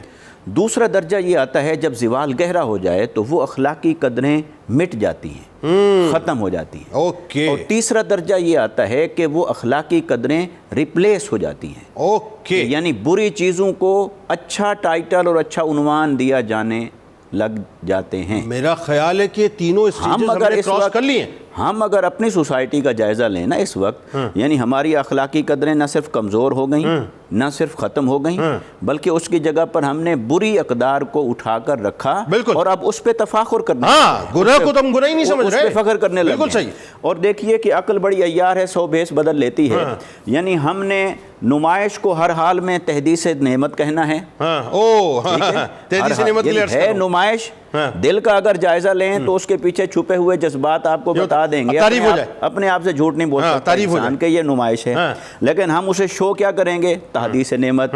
اچھا، اسی طرح ہم نے اپنی بے ادبیوں اور بے باکیوں اور بد لحاظیوں کا نام ہم نے رکھ لیا ہے کہ یہ بولڈنس ہے، یہ اسٹریٹ فارورڈنس ہے، یہ اس کی جرت ہے، یہ ہم نے عنوانات گھڑ لیے ہیں۔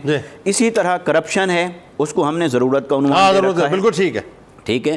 اسی طرح ہم دیکھتے چلے جائیں تو ہم نے اپنے معاشرے کے اندر برائیوں کو، اس کو ہم نے فیشن بنا لیا، کسی کو ضرورت بنا لیا، کسی کو حکمت بنا لیا، اور ان تمام چیزوں کو ہم نے گویا کہ بری اقدار کو اچھا لباس پہنا کے معاشرے کے اندر ہم نے رواج دینا شروع کر دیا۔ مجھے ذرا موقع دیں، پھر احادیث آپ سے میں سنتا ہوں۔ جی، ایک کالر ہے محمد تنویر صاحب لاہور سے، السلام علیکم۔ جی خیریت سے ہیں، ٹھیک ہیں آپ؟ الحمدللہ جناب، آپ ٹھیک ہیں؟ جی اللہ کا شکر۔ اچھا، میں یہ پوچھنا چاہ رہا تھا، جیسے اب آپ کے والدان فوت ہو جاتے ہیں تو آپ ان کے قبر پہ جاتے ہیں، تو تھوڑی اونچی آواز میں، لاؤڈ آواز میں آپ ان سے بات کرتے ہیں، تو فاتحہ پڑھتے ہیں یا ان سے کچھ بات کرتے ہیں تو کیا وہ سن سکتے ہیں؟ ہاں بتاتا ہوں، بالکل بتاتے ہیں. بہت شکریہ آپ نے ہمیں جوائن کیا. سمیرہ صاحبہ کراچی سے، السلام علیکم.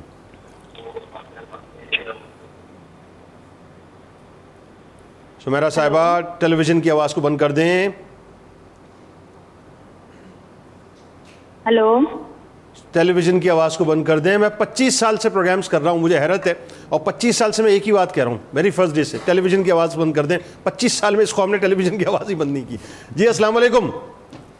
جی وعلیکم السلام، کیسے ہیں بھائی؟ میں بہت اچھا ہوں، آپ ٹھیک ہیں؟ الحمدللہ بھائی بالکل ٹھیک ٹھاک ہے. جی مجھے آپ سے یہ پوچھنا تھا جی کہ فرمائیے. آپ نے ابھی کہا کہ اپنے دل میں کسی کے لیے بھی گرہ نہیں رکھنی چاہیے. جی ٹھیک ہم ہے. اپنی طرف سے بالکل صاف رکھتے ہیں. اپنی فیملی سے زیادہ تر شروع ہوتی ہے یہ چیزیں، باہر میں بعد میں جاتی ہیں. لیکن اگر آپ اتنا سب کے ساتھ صحیح چل رہے ہو، اچھا چل رہے ہو، کسی کے لیے گرہ بھی نہیں رکھ رہے ہو، اس کے باوجود وہ آپ کے ساتھ برا کریں تو ہمیں کیا کرنا چاہیے؟ ہمیں کیا کرنا چاہیے؟ اس پہ حدیث پاک ہے، وہ سنواتے ہیں آپ کو مفتی صاحب سے. حدیث پاک سنا دیجیے آپ اس موقع پہ. جی جو تمہارے ساتھ برا کرے تم اس کے ساتھ اچھا محسوس ہے. کوئی جو برا کرے گا نا تو ہم اس کی برائی کی وجہ سے اپنی اچھائی کو نہیں چھوڑیں گے. جو برا کرے گا ہم اس کے ساتھ اچھائی کرتے رہیں گے حتیٰ کہ وہ اس اچھائی سے شرمسار ہو کر اپنی برائی کو ترک کر دے. مگر دیکھیے آقا علیہ السلام کی سنت سے ہمیں جو چیز ملتی ہے نا وہ ہر چیز میں اعتدال ہوتا ہے. بالکل ٹھیک. اگر آپ کو یہ لگتا ہے کہ وہ لوگ آپ سے اتنا کینہ اور بغض رکھتے ہیں کہ آپ کی 100 کوشش کے باوجود بھی وہ آپ سے ہاتھ ملانے کو تیار نہیں ہیں تو پھر فاصلہ رکھیے. کہیں ایسا نہ ہو کہ اس میں اور الجھنیں بڑھ جائیں. لیکن اس میں ایک اور مجھے بتائیے، وہ جو حدیث پاک کا مفہوم جو مجھے یاد آ رہا ہے کہ ایک صحابی نے عرض کیا یا رسول اللہ صلی اللہ علیہ وسلم، میں اپنے رشتہ داروں کے ساتھ اچھا کرتا ہوں وہ میرے ساتھ برا کرتے ہیں، میں ان کو عطا کرتا ہوں مجھے محروم کرتے ہیں، میں ان کے ساتھ جو بھلائی کرتا ہوں وہ میرے ساتھ برائی کرتے ہیں. تو سرکار نے فرمایا اگر تم ایسا کرتے ہو تو ایسا کرتے رہو یہاں تک کہ ایک فرشتہ جو ہے وہ ان کے منہ میں راکھ ڈالتا رہے گا. ٹھیک ہے نا؟ جی. اس کا مطلب یہ ہے کہ اپنا کام تو ہمیں کرتے رہنا چاہیے. اور اس کے اندر یہ جو صلہ رحمی کا ذکر ہے نا، صلہ رحمی کی بات ہے اس حدیث پاک کے اندر کہ رشتہ دار ہیں، قریبی اعزاء اور اقربا ہیں، ان سے چونکہ میکسیمم حد تک تعلق کو رکھنے کا حکم ہے اور رکھنے کی تعلیم ہے، تعلق رکھا جائے، قطع تعلق ہی نہ کی جائے. لیکن ان کے شر سے بچنے کے لیے حکمت عملی، دانائی اختیار کریں. اچھا قبر پہ والدین کی جاتے ہیں تو ان سے گفتگو کرتے ہیں. جی ہاں، وہ یہ ہے کہ دیکھیں جو مردے ہیں قبر کے اندر یہ اللہ کی طاقت اور قدرت پر منحصر ہے. وہ چاہے تو سناتا ہے اور وہ نہ چاہے تو نہیں سناتا ہے. اوکے. ہمیں احادیث مبارکہ سے یہ باتیں ملتی ہیں کہ مردے سنتے ہیں. ٹھیک. مگر یہ کہ ہمیں حسن ظن یہی رکھنا چاہیے. لیکن ہوگا تب جب اللہ تبارک و تعالیٰ یہ قدرت عطا کرے گا. اور اس میں ایک بات ہے کہ آقا علیہ السلام نے فرمایا کہ نہیتکم عن زیارات القبور الا فزوروہا، میں نے تمہیں پہلے قبروں پر جانے سے منع کیا تھا اوائل دور اسلام میں، مگر اب میں تمہیں اس کی اجازت دیتا ہوں، جایا کرو قبروں پہ کیونکہ وہ عبرت کی جگہیں ہیں اور موت کو یاد کیا کرو. لہٰذا یہ خواتین کے لیے حکم تھا یا مطلقاً؟ خواتین کے لیے بھی تھا اور اس کا اطلاق پھر ہوتی، یعنی خواتین کو منع کیا تھا اور پھر اجازت دی. ٹھیک ہے. تو چونکہ اجازت اور منع دونوں ایک ہی جگہ پر آ گئی، وہ ہے خواتین کے لیے لیکن مردوں کے لیے تو اس کا مطلب ہے منع بھی نہیں. بالکل ٹھیک ہے. ٹھیک ہے. اچھا قبروں پہ جانا چاہیے، جائیں مگر تذکیر کے لیے، عبرت کے لیے، ایصال ثواب کے لیے.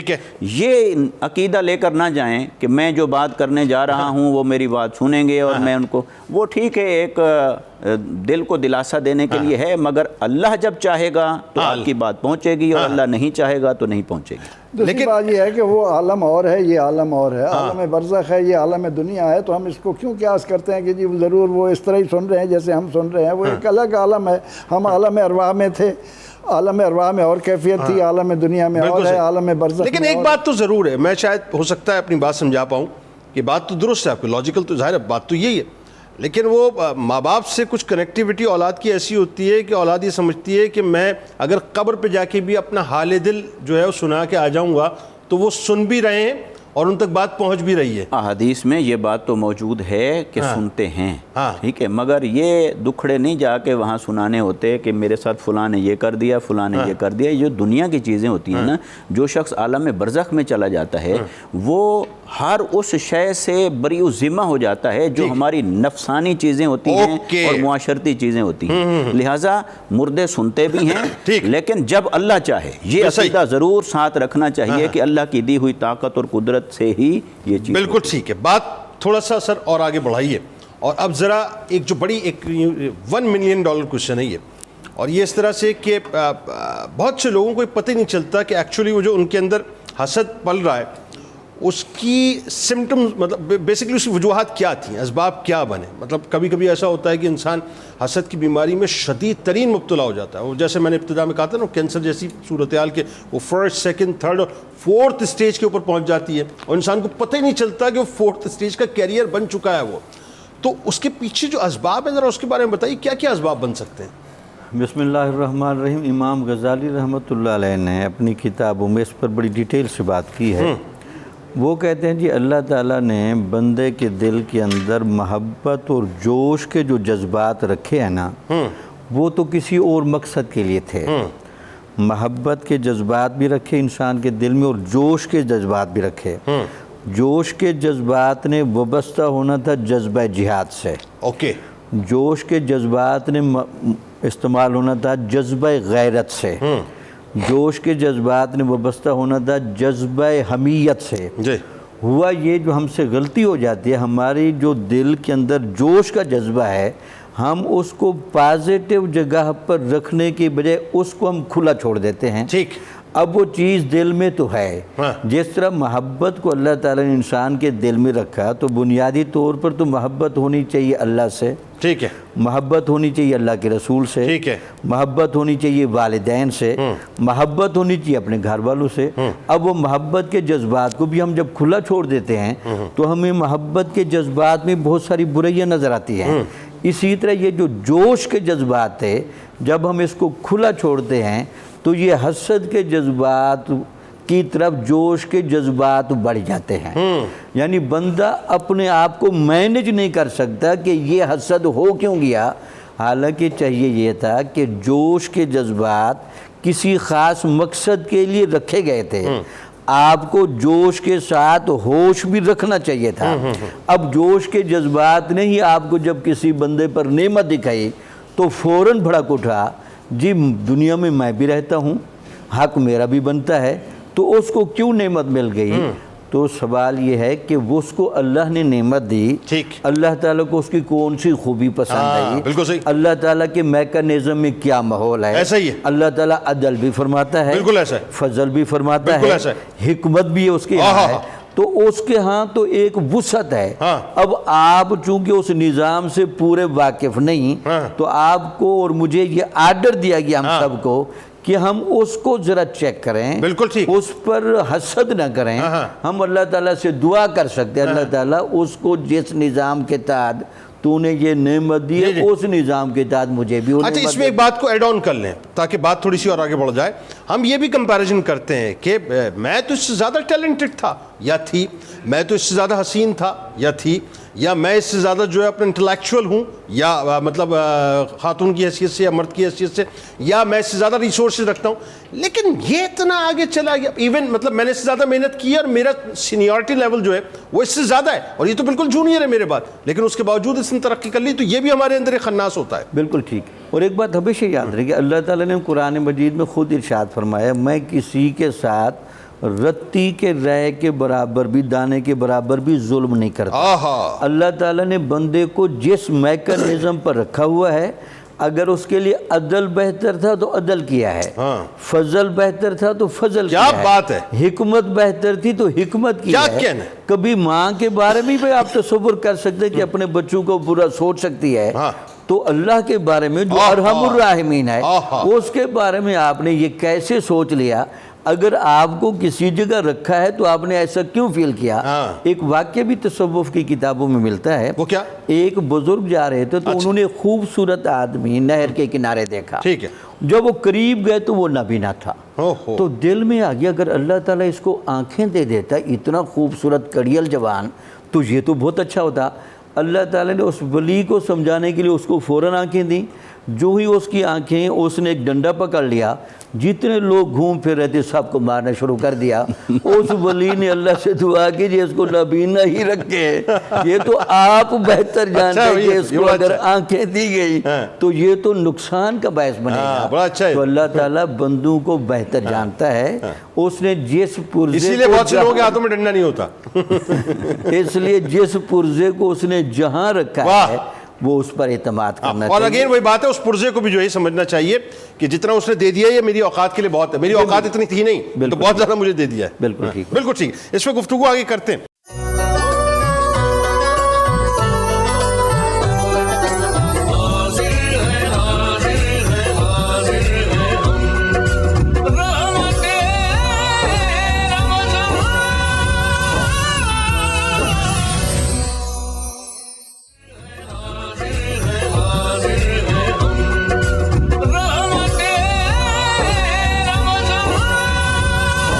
جناب ایک بار پھر میں آپ کو خوش آمدید کہتا ہوں. ناظرین, انٹرسٹنگ موضوع ہے.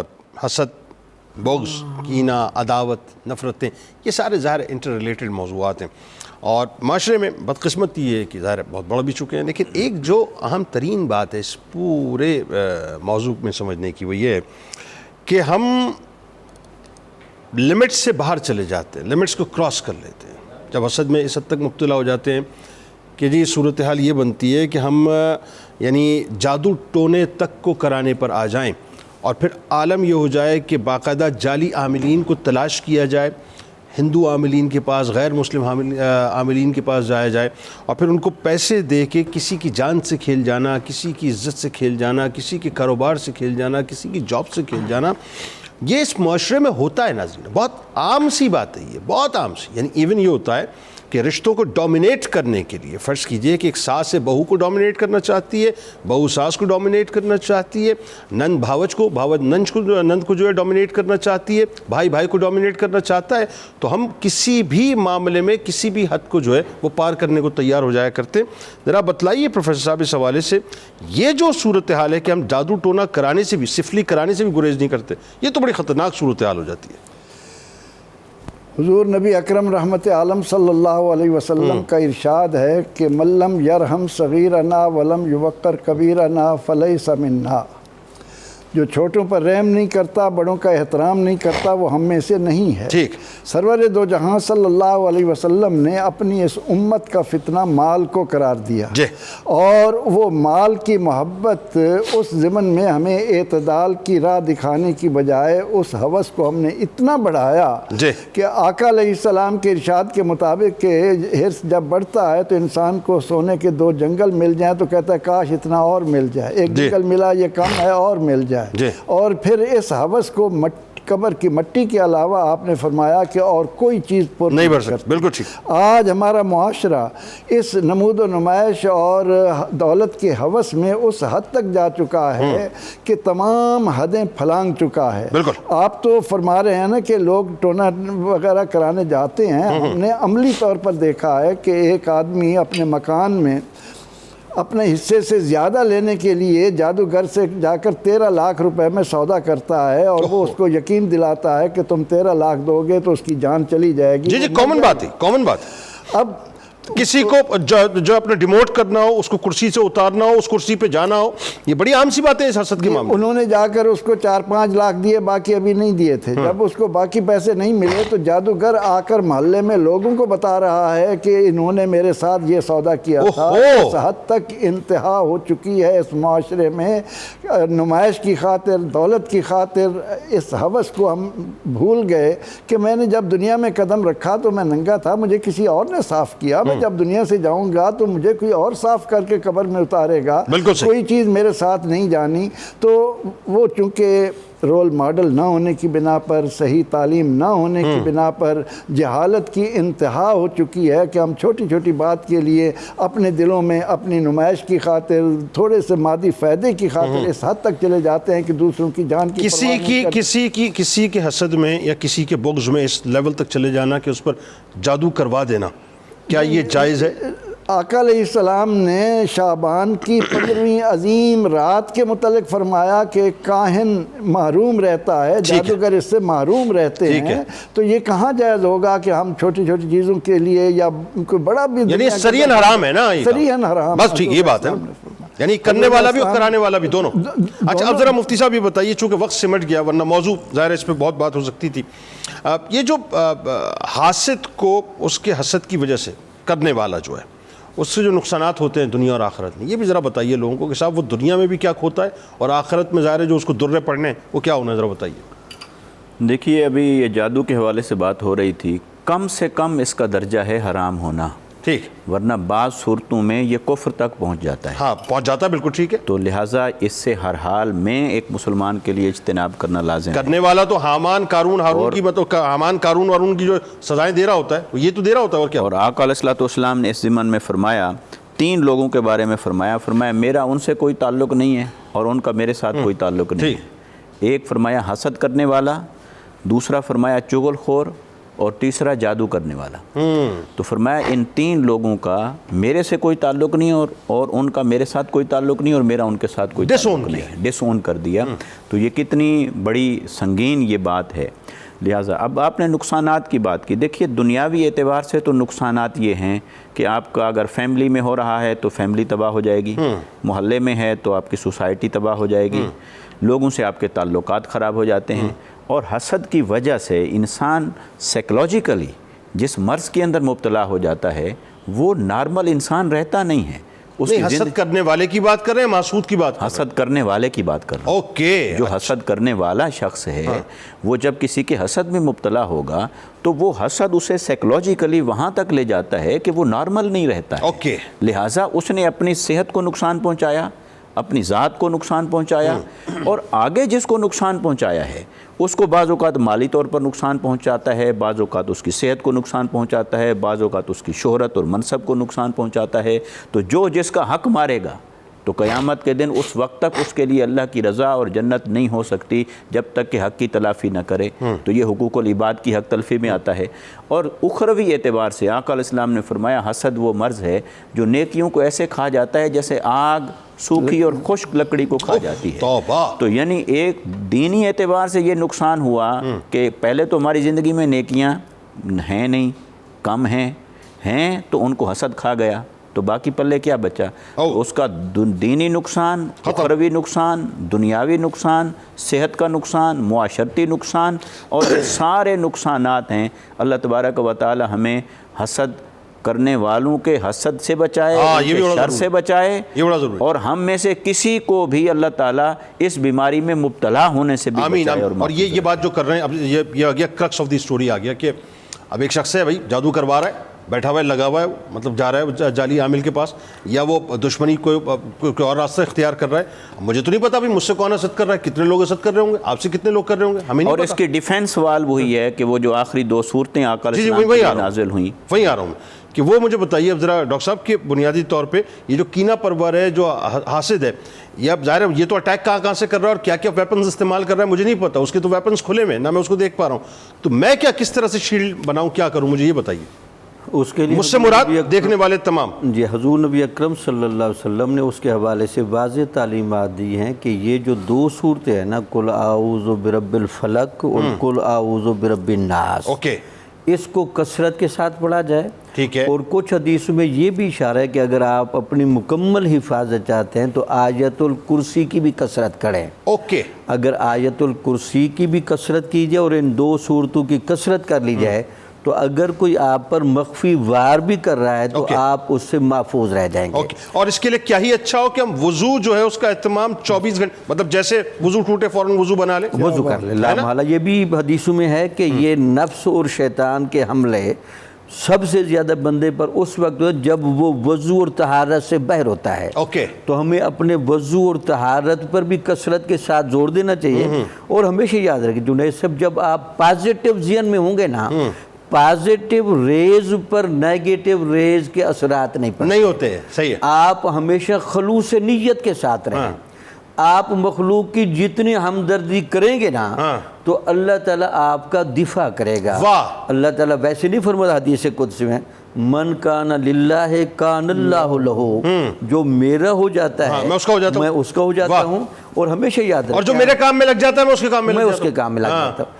حقوق العباد کی ادائیگی یہ بنیادی طور پر حسد کا سب سے بہترین توڑ ہے. ہو سکتا ہے کوئی بندہ آپ سے حسد کر رہا ہے، جب وہ آپ کی مخلوق کے اندر خدمت خلق کے اعتبار سے کثرت ہوگی تو آپ کو کچھ کہنے کی ضرورت نہیں، لوگ اس کو خود جواب دیں گے کہ یار اس کو اللہ نے جو نعمت دی تھی اس نے نعمت کو اپنے حد تک محدود نہیں رکھا ہوا، اس نے نعمت کو کثرت کے ساتھ بانٹ کر سب کو دیا ہوا ہے. لیکن پھر وہ آپ کی گرد ایک پازیٹیو اورا بھی تو بن جاتا ہے نا. جی بالکل ٹھیک ہے. آپ ایک فرشتوں کے آربٹ میں بھی تو آ جاتے ہیں اس طرح سے, ہے نا. وہ خدمت وہ بھی تو مطلب ڈیفینسو میکانزم جو ہے وہ آپ کو مزید مضبوط ہو جاتا ہے. اور دوسرے اس کے اسباب میں سے چونکہ آپ نے تھوڑا اشارہ کیا, ہمیشہ یاد رکھیں بدگمانی سے بچیں. کسی کے بارے میں نیگیٹو خیال کسی صورت نہ لائیں. ٹھیک ہے. کوئی اگر کہتا بھی رہے کہ فلاں بندے نے آپ کے ساتھ حسد کر رکھا ہے, فلاں بندے نے یہ کر رکھا ہے, آپ کو خام خواہ اس سے ملتے ہوئے پریشان نہیں ہونا چاہیے. ٹھیک ہے. اس کو پازیٹیو ذہن سے ملیں, بلکہ حسد کرنے والے بندے کو الٹا بغل گیر کر لینا ایک جھپی مار دے پیار کی, تاکہ اس کو احساس ہو کہ میں اس کا کچھ بھی نقصان نہیں پہنچا سکتا. یہ بندہ بہت خیر خواہ بندہ ہے, مخلص آدمی ہے. بالکل ٹھیک ہے, بالکل ٹھیک ہے. ناظرین ہمارے ساتھ جڑے رہیے, ایک کمرشل بریک, لوٹتے ہیں تو پھر خان صاحب سے آپ کو مجموعہ کلام بھی سنواتے ہیں.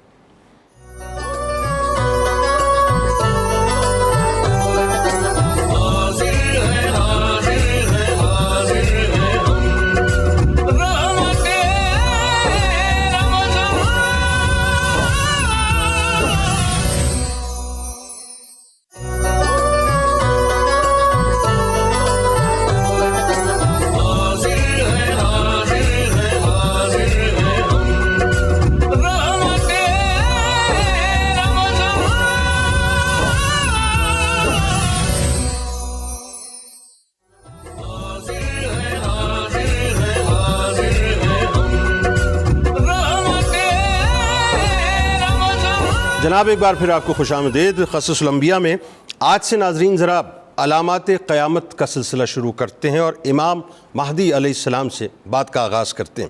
حضور نبی کریم صلی اللہ علیہ وآلہ وسلم کے زمانے میں آپ جانتے ہیں کہ لوگوں کے دلوں میں باقاعدہ یہ سوال بار بار گردش کرتا تھا کہ قیامت کب آئے. اس کے متعلق آپ جانتے ہیں ناظرین کہ قرآن و حدیث میں وضاحت کے ساتھ بیان کیا گیا ہے, مگر قیامت کب اور کس وقت آئے گی اس کے بارے میں آگاہی نہیں دی گئی. اس ضمن میں اللہ تبارک و تعالیٰ نے قرآن مجید کی سورۃ الاعراف کی آیت نمبر 187 میں یوں بیان کیا ہے کہ یہ کفار آپ سے قیامت کی نسبت دریافت کرتے ہیں کہ اس کے قائم ہونے کا وقت کب ہے. فرما دیں کہ اس کا علم تو صرف میرے رب کے پاس ہے, اسے اپنے مقررہ وقت پر اس اللہ کے سوا کوئی ظاہر نہیں کرے گا. وہ آسمانوں اور زمین کے رہنے والوں پر شدائد و مصائب کے خوف کے باعث بوجھل لگ رہی ہے. وہ تم پر اچانک حادثاتی طور پر آ جائے گی. یہ لوگ آپ سے اس طرح سوال کرتے ہیں گویا آپ اس کی کھوج میں لگے ہوئے ہیں. فرما دیں کہ اس کا علم تو صرف محض اللہ کے پاس ہے, لیکن اکثر لوگ اس حقیقت کو نہیں جانتے.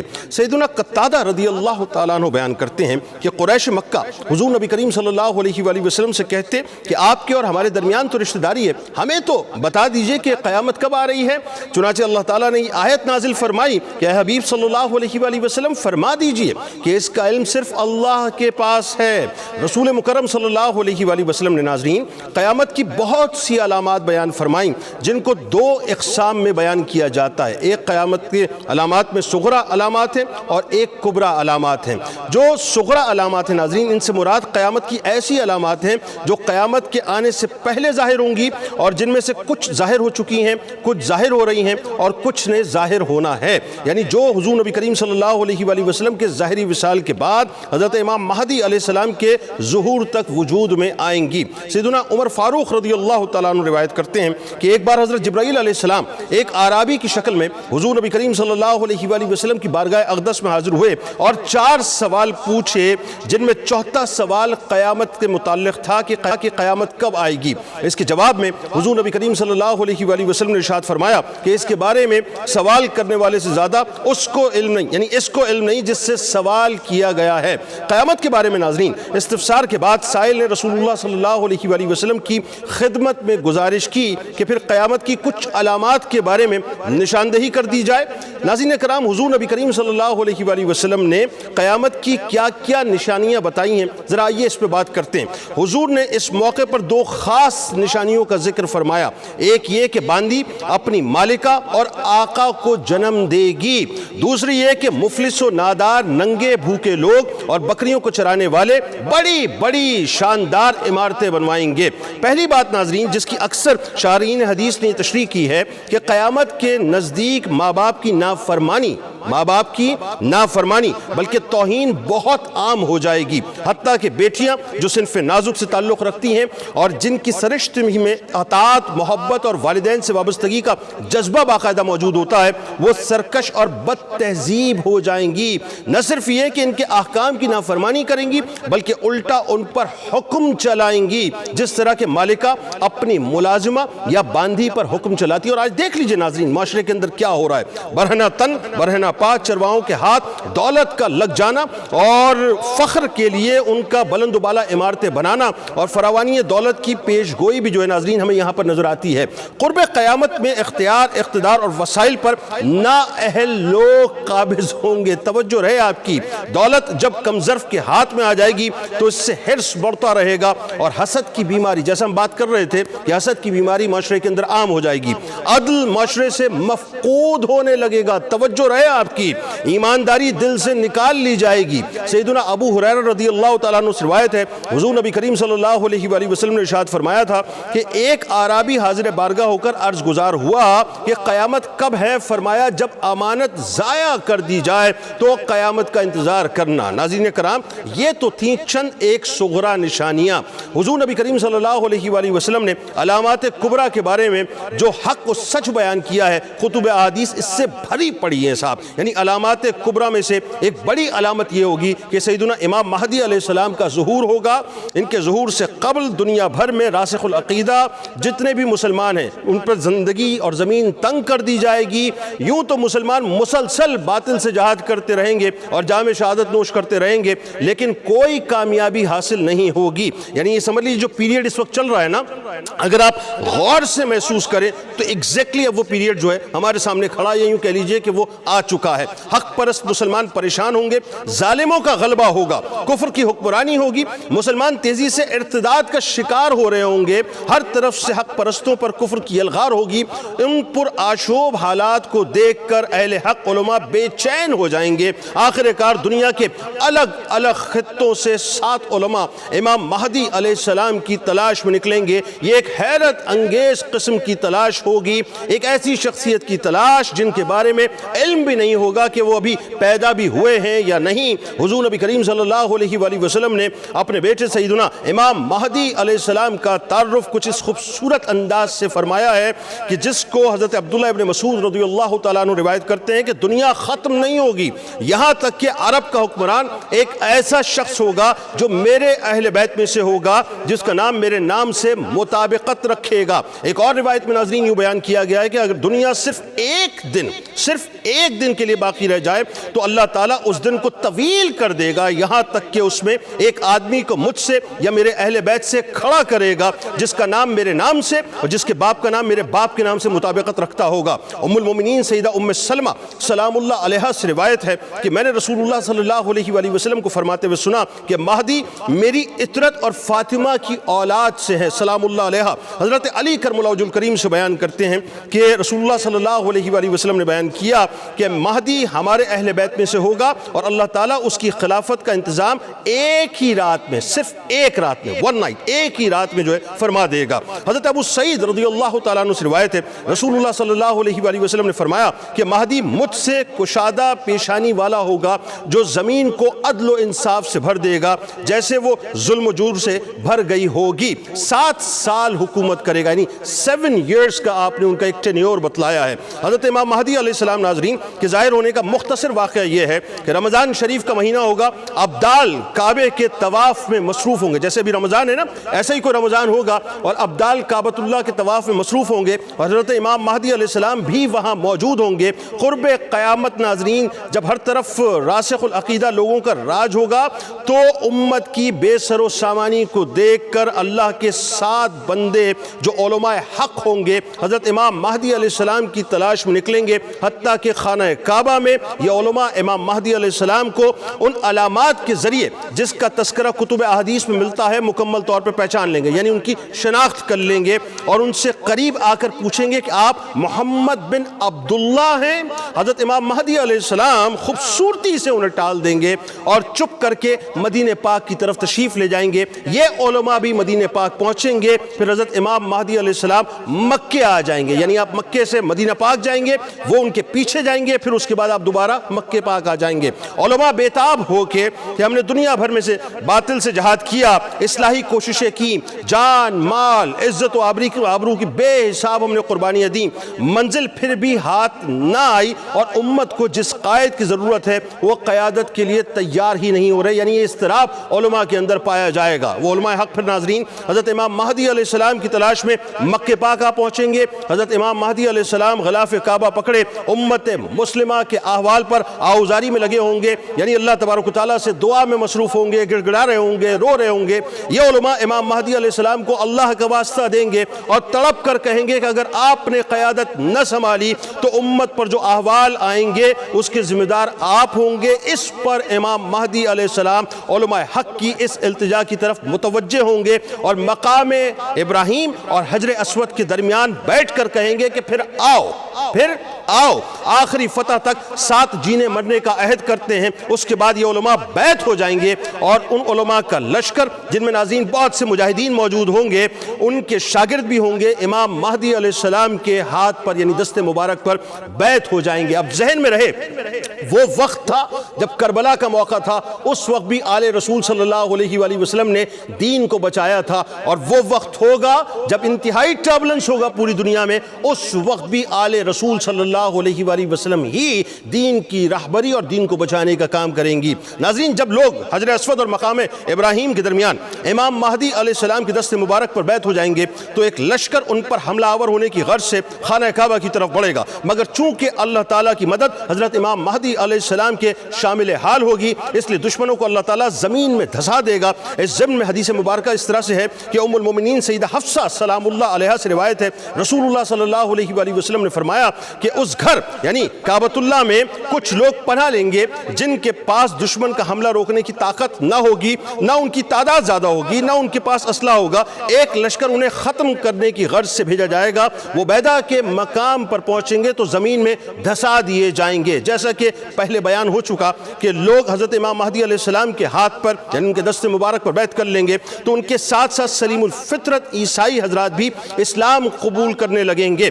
اس پر یورپ اور دنیا بھر کی متحدہ جو عیسائی طاقت ہے وہ ترکی کے اندر داخل ہوگی اور اعلان ہوگا کہ ہم تم جیسے کمزوروں سے لڑنا نہیں چاہتے، ہم صرف ان لوگوں کو واپس مانگ رہے ہیں جو اپنا مذہب بدل کر مسلمان ہوئے ہیں۔ اس پر مسلمان جواب دیں گے کہ ہرگز نہیں، وہ ہمارے بھائی ہیں، ہم ایک مسلمان کو کسی کافر کے حوالے نہیں کر سکتے۔ اس بات پر باقاعدہ جنگ شروع ہوگی اور یہ ایک بھیانک قسم کی عالمی جنگ ہوگی، اور 7 برس تک مسلسل دو بڑی طاقتیں یعنی عیسائیوں اور مشرکین کے خلاف جہاد ہوگا۔ اس جنگ میں عیسائیت کو شکست فاش دی جائے گی، مشرکین ہند کو بیڑیوں میں جکڑ کر، یہ جو غزوہ ہند کی بات عموماً لوگ کرتے ہیں نا صاحب، یہ بات ہونی ہے، بالکل ہونی ہے، اس میں کوئی دوسری رائے نہیں ہے کہ مشرکین ہند کو باقاعدہ بیڑیوں میں جکڑ کر حضرت امام مہدی علیہ السلام کے سامنے پیش کیا جائے گا، یعنی ہندوستان نے ہر صورت میں مسلمانوں کے ہاتھوں پر فتح ہونا ہے۔ اب یہ کب ہونا ہے یہ اللہ اور اس کے رسول صلی اللہ علیہ وآلہ وسلم بہتر جانتے ہیں، لیکن اب بھی ناظرین ایک طاقت باقی رہ جائے گی، وہ یہودیوں کی ہوگی۔ یہ بہت طاقتور ہوں گے اور یہ اپنے مسائل یعنی دجال کے خروج کا جو انتظار کر رہے ہوں گے، اور اس کا خروج ہو چکا ہوگا جو دنیا بھر میں فتنہ عظیم برپا کرے گا۔ زمین کی جو میگنیٹزم ہے، اس کی جو مقناطیسی صلاحیت ہے ناظرین، وہ ختم ہو جائے گی اور تیزی سے ختم ہو رہی ہوگی، اور زلزلے بہت زیادہ بڑھ جائیں گے، جس کے سبب دنیا کی جو گردش ہے وہ حد درجے سست ہو جائے گی۔ حضرت امام مہدی علیہ السلام کی حکومت 7 برس تک قائم رہے گی۔ اللہ رب العزت اپنے فضل و کرم سے ان کی حکومت کے دوران خوب خوشحالی عطا فرمائے گا، لوگ معاشی طور پر بہت خوشحال ہو جائیں گے، مال و دولت کی بہت فراوانی ہوگی، دین اسلام پر لوگوں کی کثیر تعداد مضبوطی سے جمی رہے گی، شریعت مطہرہ پر عمل ہوگا، ہر طرف بھلائی کا دور دورہ ہوگا، نیکی کا دور دورہ ہوگا۔